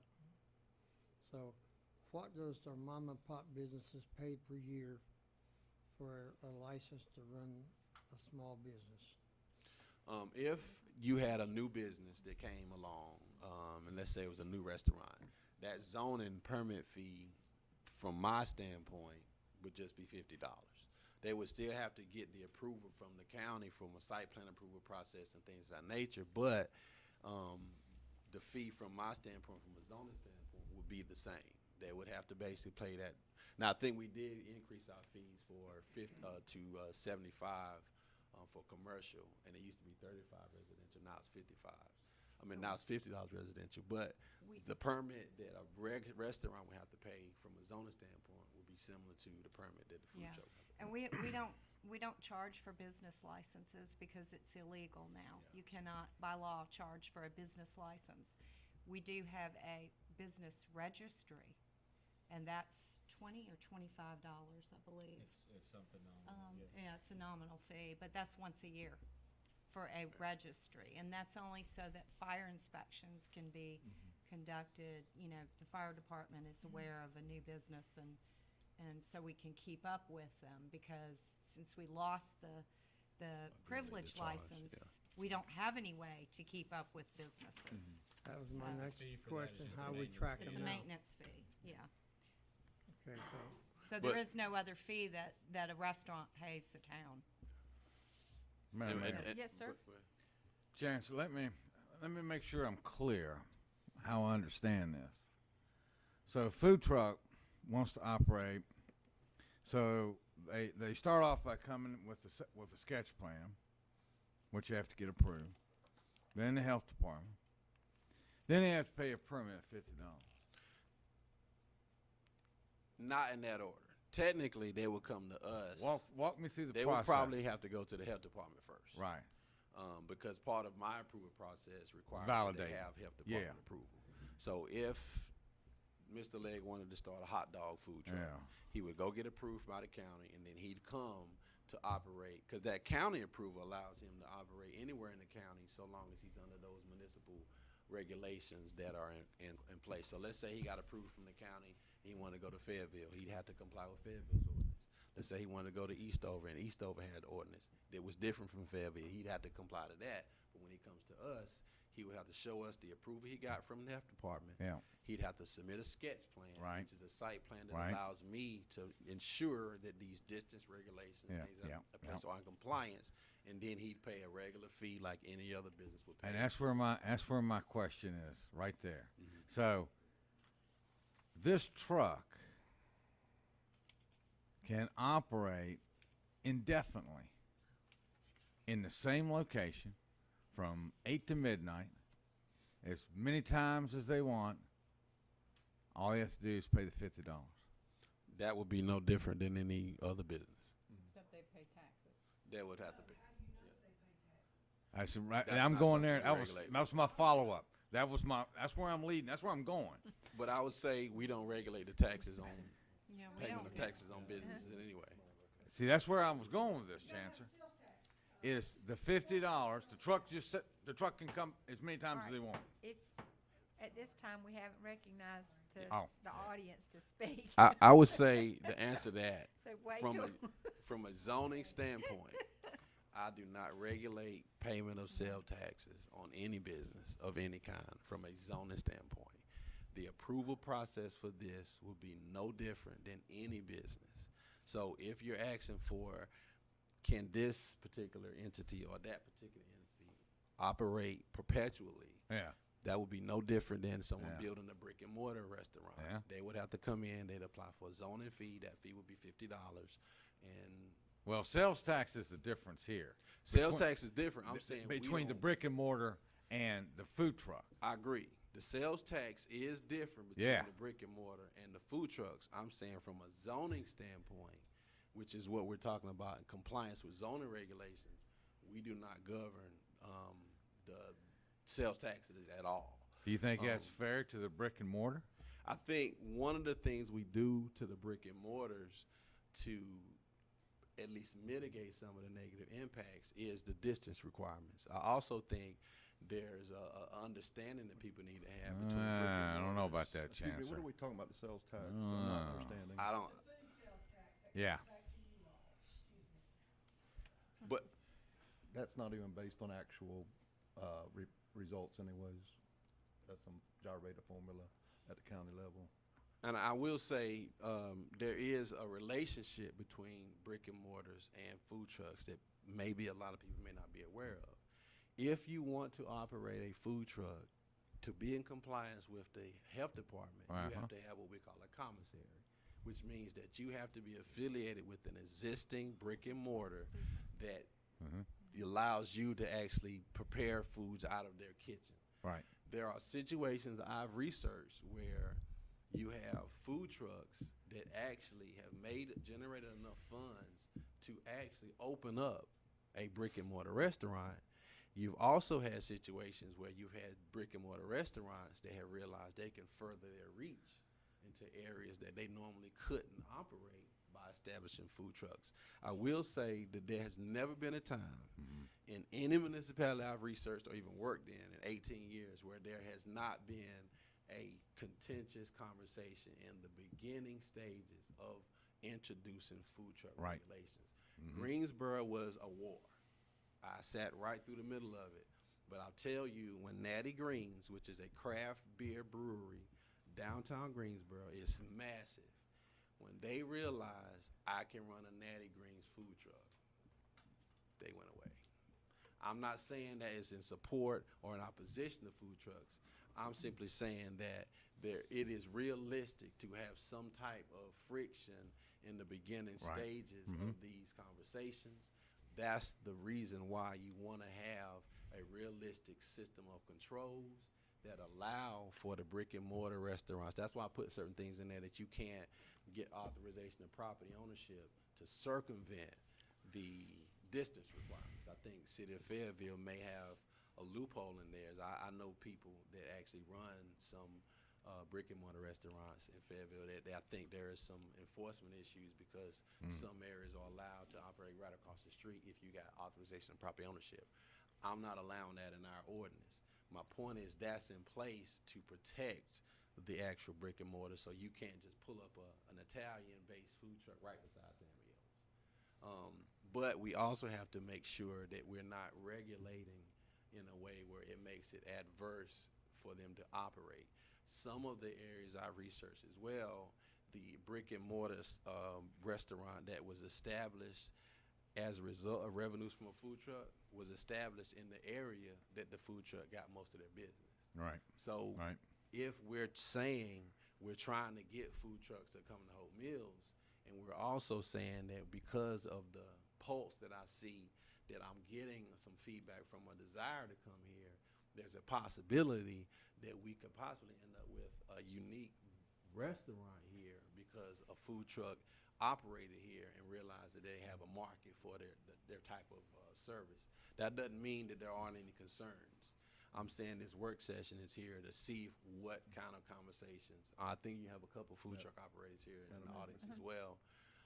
Some that actually have brick and mortars and some. Right. That's a quick, why are we going to more restrictive rules than Fayetteville? Basically, what I presented at the first work session was identical to Fayetteville's ordinance, but I was instructed to see if we can Yeah. strengthen this a little bit more. That's the only reason You why I all- made it more restrictive. You all didn't like that, so we We went back collectively, I guess. and tweaked it, Yes. and the only other option is not to allow them. You know, don't allow them. If we're not going to regulate them, don't allow them. No, I'm not saying And- that, but and why, we can- why would we we, can- No, why would not we saying that. be more stringent than Fayetteville? Wouldn't the food truck owners just say to heck with Hope Mills and go to Fayetteville? Well, no, I don't believe so. We're a smaller area. We're smaller, yeah, we're smaller, I mean, they have more places yeah. to go. I mean, like Zach's place up there, Stop Button, he has a food truck, because they're not allowed to serve food, obviously, but they have a big following. I don't know if some of these setbacks are gonna work for him. That's one business owner to be affected that has a very thriving business in Hope Mills. But is he coming in now to Hope Mills and getting permission to set up there? And which business are you talking about? Stop Button The food truck that shows up in the shopping at center, Kaufman Kaufman Shopping Center? Commons. No, So see, he's not video coming to games those. place. So what's happening in those cases? They're just parking it, and the taco truck that was there the weekend, they just They're park not- yeah. for a while and then they move on. And that's what the point was there's nothing, There's no regulation. there's no Yeah. regulations at all now. Mhm. But is there a need for that? I'm wondering, could we open this up, and since I have business, Definitely. I have brick and mortars, and I have food trucks. So I guess I think that's. a I'd great love idea to hear from him, Mayor. okay, so would someone like to speak? All right. We'll give you a few minutes because we've got quite a few of them. Go I ahead. think all of you know me. I'm Wade Fowler. I started a food truck business back in April of last year, and it has converted into a brick and mortar. So I'm one of those who sees both sides of the issue. And I will tell you, I see as the brick and mortar, I see the food truck as an extension of who we are, where we can expand our influence and do just what Chancellor said. Find out where's the next location for the brick and mortar. We did exceptionally well in downtown Fayetteville, so we opened a restaurant in downtown Fayetteville. We've done well at the food when we've come out here for the food truck rodeos. So when we expand, Hope Mills is going to be one of the places that's going to be on our target list for places to come and open another restaurant. And I would suggest to you, having been there, I wouldn't care right now if a food truck parked. I'm across right now. I'm on 723 West Rowan Street, right across the street from whatever they call that long-term hotel. I can't remember what it's called now. I wouldn't care if somebody put a food truck in the parking lot right across from my restaurant. And let me tell you why. Somebody's going to come to that food truck, and they're going to see my restaurant. And they're going to be curious about what my restaurant's about. That food truck's not going to be there all the time. It's going to be there sometime. It's not going to be there all the time. And I promise you, their food can't compete with mine. And people are going to try out my restaurant. I've heard that. They're going to try out my restaurant. So I think there's a lot of concern, and I think if you look and see what happened in downtown Raleigh when they first were bringing the idea of a food truck rodeo to downtown Raleigh, they were thinking, oh, we don't want food trucks in Raleigh because we got all these brick and mortars that people paid a lot of money to be in a brick and mortar. You know what? I paid a lot of money to be in a brick and mortar, but before I did that, I put a little bit of money into a food truck, which helped me build the money to put into the brick and mortar. It helps grow business. It also helps bring people to your town. There are people who come into Hope Mills for the food truck rodeo who probably would not have ever come into Hope Mills had they not come for the food truck rodeo. And you know what they're going to see? They're going to see other businesses in Hope Mills. They're going to see other restaurants in Hope Mills. And they're going to say, you know what, I might want to try one of those too. And as far as paying taxes, I pay property taxes. I pay property taxes on my place that I have in downtown Fayetteville. I pay property taxes on the vehicles that we own that it takes to run this business. I pay sales taxes. I pay people to work. It puts money into our economy. We have had people come from outside of Fayetteville to come because they heard about us because of our food truck and have brought money into Fayetteville and Cumberland County because we do a great job. And too often people look and they see it's going to be competition. It's not competition. It's building a better base for more people to be interested in our community. And I think rather than trying to find a way to make it more difficult for people to get into business, I think it makes more sense to see how can we make it easier for people to get into business so we can get more people working. You know, one of the things I was excited about was when I talked to Melissa and I talked to Chancellor, I'm the one that came to him with the idea of doing a food truck rodeo. And I thought, you know, I'd heard, boy, Hope Mills is just like death on food trucks. And I heard some people interested, you know what, that might be a good idea. That's brought us to Hope Mills frequently to help increase the quality of life in this community.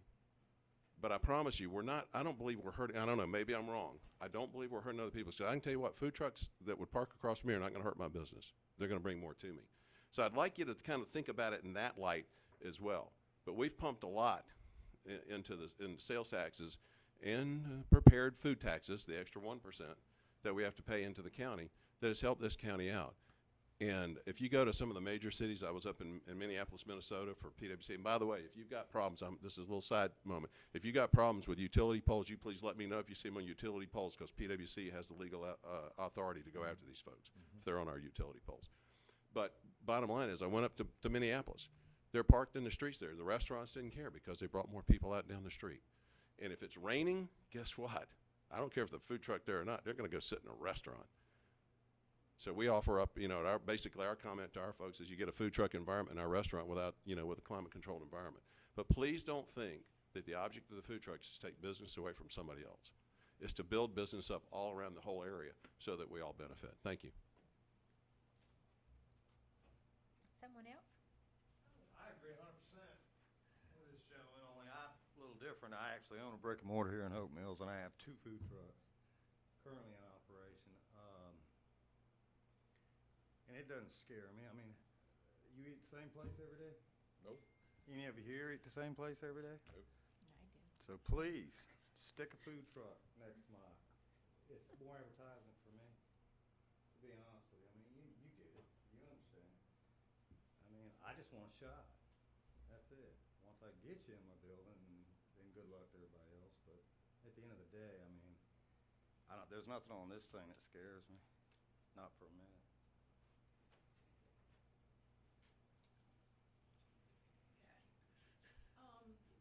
I'm in agreement. I've never been scared of a business close to me and the same business, because it's gonna be the product, it's gonna be the service that brings people back. So food trucks do not scare me.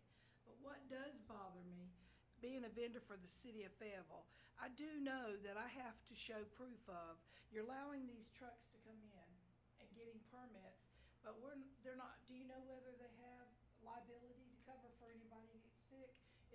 Will it be the town's, I believe, in that the health department that no, regulates? the health department No? does nothing at all with No? insurance, period. Only- The city of Fayetteville requires Okay. you to give them a Okay, workers' copy comp. of your Okay. liability. They require you to give you a copy of their liability of vehicle, because if something was to happen.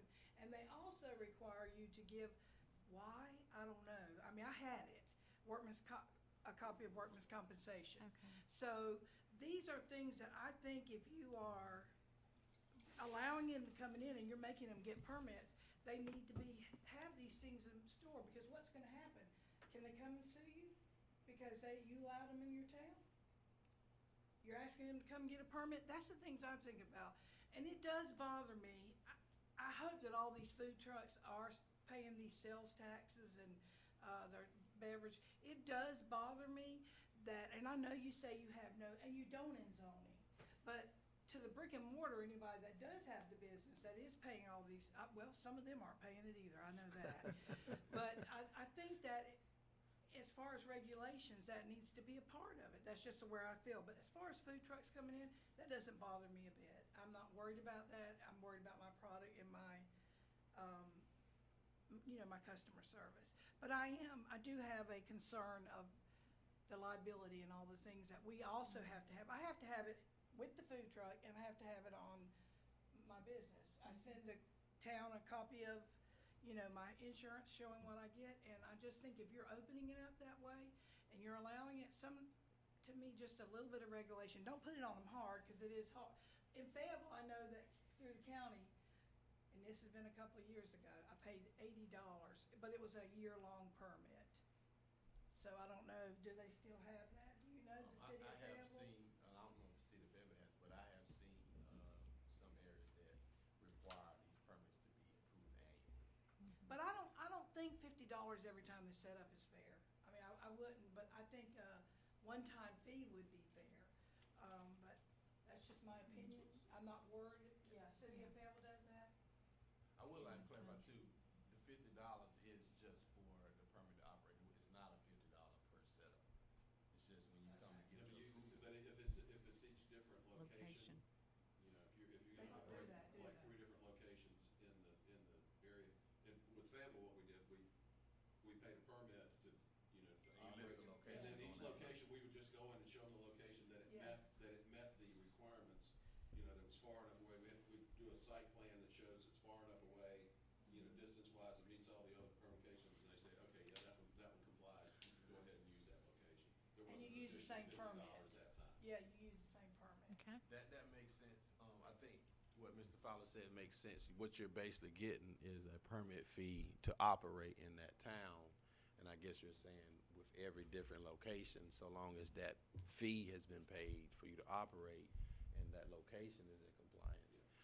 That's what I mean by, these are just recommended possible, whatever the pulse is. But like I said before, the main goal is just to put some regulations in place, because we don't have anything with respect to liability insurance and things of that nature. If Samuel's comes for a brand new restaurant, that is not something that I govern.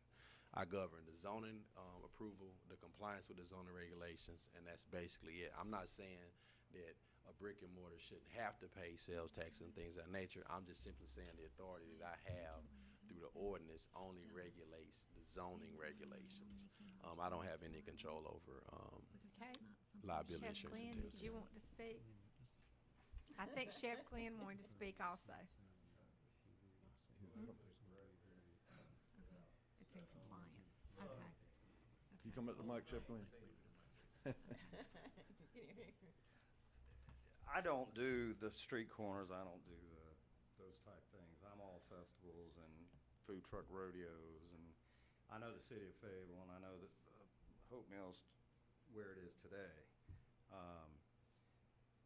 I have to show proof of liability insurance on both the vehicle and if anybody were to get sick to Fayetteville. I have to show that. I have to show that if I do a contract with Cargill, for instance.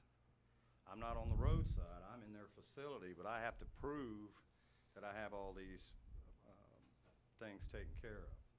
Certificates of this, this, in order to get in. So I can't speak for some of the food trucks that sit on the road corners or wherever we're talking about. I'm not into that kind of thing. I want to go where the people are. I've got the brick and mortars. I'm begging them to come into my restaurant. The reason why I went with food trucks was very simple, to go where the people are. So when there's an event, that's when I charge mine up and go. It's just that simple. So I can't speak for everybody, but for me, as far as paying taxes, once you're a brick and mortar, if you're incorporated, you're on the radar screen. You better be paying your taxes. It's real simple. I mean, I'm doing business as, my corporate name is one thing, but I'm doing business as a catering division, I've got food truck division, and I have a brick and mortar. So we're above board legal. And I think most, not all, but most food trucks out there are. Not all of them. I know there's several of them. But, and as far as the health department's concerned in this county, I've got 2 different companies that are partnered with me and use me as a canteen or a commissary. Yeah. Right here in Hope Mills. So, yeah. There's some other locations in Hope Mills that are Yeah, there's plenty of them out there. I have 2 different food truck companies out there that operate under my permit, so I'm just telling you, it'll bring people here at the end of the day. May I Has- ask a question? Sure. Chef Glenn, may I ask you a question, please? We were talking about the permits and everything that you have, it's liability and all. Okay, and you have this on your trucks and on your business, your corporation, everything. Correct. So regardless where you take those trucks, that covers you? Yes. Like if you take them out of Fayetteville into Hope Mills? You wanna hear something you're covered? crazy? It costs me twice as much, 3 times as much to have a brick and mortar that doesn't move. I got a moving kitchen on wheels, $2 million liability insurance on it, the same that I have on my restaurant, same underwriter, same everything, and it cost me a 1/10 on the food truck. Makes absolutely no sense. Okay. Okay, thank you. Any others? I know, anyone else want to speak in reference to? Madam Mayor, I Yes, just want to sir. say, well, if we're going to do any due diligence, like health department, insurance certificates, then we need to move to an annual license. Just because they got it on day 1 doesn't mean they got it on day 365. I agree. Know that being in the CPA business more than I need to know.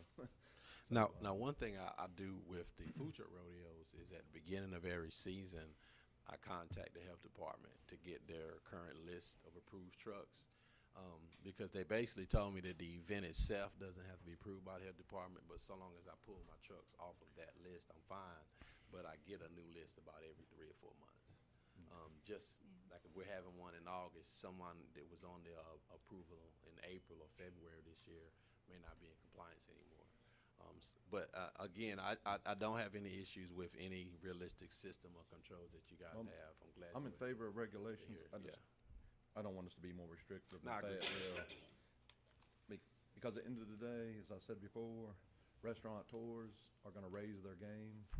When they see somebody's got a line out front and they don't, they know they're doing something wrong, and they're going to raise the quality of their I food agree. and their service, or they're going to go out of business. And that's just the way America works. I agree. You're right, Mike. I mean, that's, Madam Mayor. And I had a lot of folks tell me the same thing. It motivates them. Food trucks showing up at their location motivates them. And for some folks that have a brick and mortar like some of you guys, they tell me that they use their food trucks as test markets to go out in neighborhoods and different places that doesn't have any brick and mortar.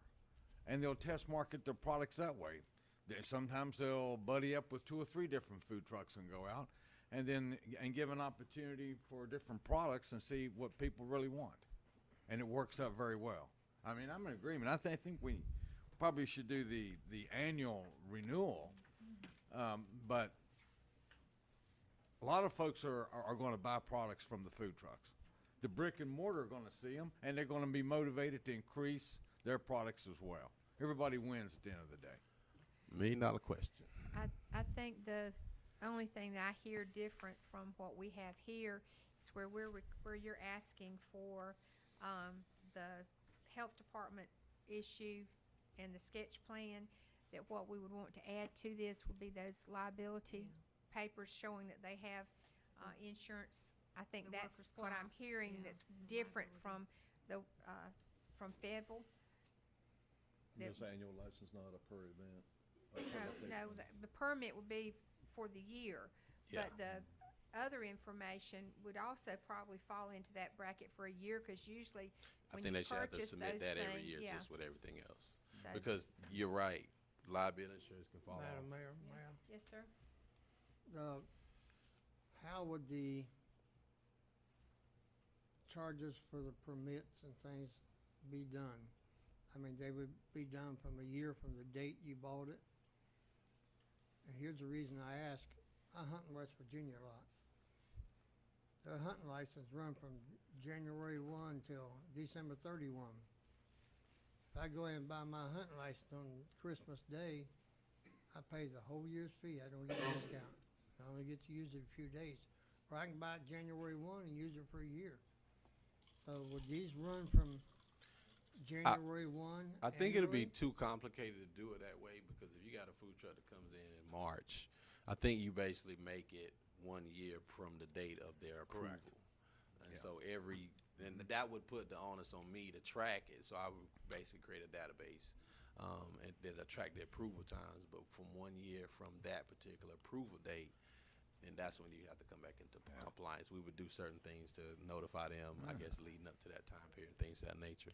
So what would we have, a different color sticker on a windshield for every month, 12 months, 12 different colors? Or how would the permit? No, how that would you permit that indicate- you get would have an expiration date, and the fact that it had to be posted, I mean, you would basically clearly see that. Okay. Next question. Now, same token with this, is this gonna have to be brought back to the board and then sent to the planning board? Yes. So we wanna look at this coming back then on the next board meeting in July to see if we can get it before the planning board in August? Yes. Okay, so Uh, is that possible? Yes, it is. Yeah. I think we need some clarification though, because Okay, the previous meeting, when we presented the That's original where I was going with it. ordinance, it mirrored the city of Fayetteville's. The consensus of the board, they wanted it strengthened. They wanted ours to be a little bit more restrictive. Now I'm hearing from one of you that you're not in favor of that. So I think I need a consensus okay, on which way we're moving. all right. And that's so- one reason why I kept the strike through. If Wanna you want keep us to it go clear. back to the more lenient regulations that mirrored City of Okay, well, Fayetteville. let's start, That we'll would be start easy at to change. Commissioner Legg. Are you okay with, as it is before you, or do you want it to, the strike overs that he has in here, do you want him to go back and put those back the way they were? That's the first question, right? Yes. I We don't know think we what we want to go wanna add. backwards. All right, I so don't you think like we the wanna way it go is? backwards. You like the way it currently Okay. is? More so than the way it was. Okay, Commissioner Larson? I like the way it's presented in here. Okay, I like us to go back, do less restrictive so that we're on the same level as Fayetteville. I think that's what my original concerns were. When you become more restrictive than your neighboring municipality, then you're discouraging business from coming to yours. okay. Commissioner I Edwards? haven't heard of any complaints from Fayetteville on the way they're operating, and I tend to agree with not putting so many restrictions on them. So I'd Okay. like to go back. Commissioner Belfast? Chancellor, I like the way you presented this.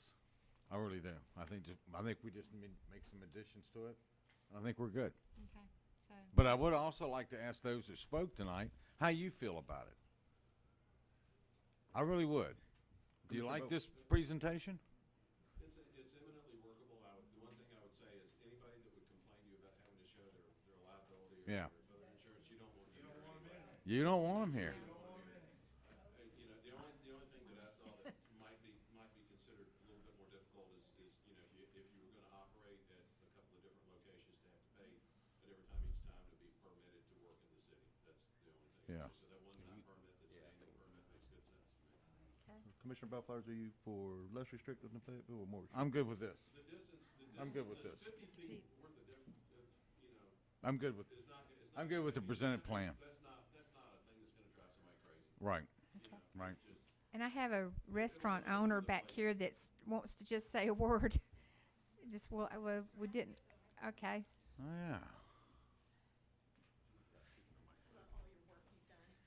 Hi, my name is Lexia Sopas. We own the Country Fish Fry at 3416 Hope Mills Road. Uh-huh. And we are pro-business and, of course, free enterprise. Way to go. I would suggest going with the exact same ordinance as Fayetteville just because, like, for some of us that own businesses in both municipalities, it's easy for us to also keep track of it. And as a brick and mortar, we've considered getting a food truck as well because we already have our own commissary or the kitchen to find a location that maybe doesn't have a median right in front of it. To do that proof of concept, to see maybe if we want to move somewhere. Yeah. You know, in Spring Lake, we got bulldozed and a bridge over us. Here, we got a median. So if we want to move, a food truck is a great way to expand a brick and mortar business as well. So anything we can do to make these food trucks easier is better for us. I mean, I drove all the way out here Thursday to come to this food truck rodeo. So whatever we can do to bring more people here. We're for it. Let's be clear, we're at 3 to 2 for more restrictive than Fayetteville. Yeah, it was. Okay, is that, Does it is still that it? stand? Still stand? Still stands for me. Yeah. Okay. Okay, thank All right, you. Thank you. All righty, at this time, we'll close this meeting, have a motion to adjourn this special meeting. Motion to adjourn. Okay, I'm gonna let you take about a 5-minute break, and then we'll be back, to start the regular meeting. And we did start at 5, so they've been sitting here since 5. So we'll start back at 5 after 7. And reminder for anyone that's here, public comments, you have to sign in. And anyone that's here that has any special concerns, or I say we've got our queens here, we've got people coming in for special things. So do we need to have them sign in, the ones that we're giving the special No. recognition to? No. Just, we'll go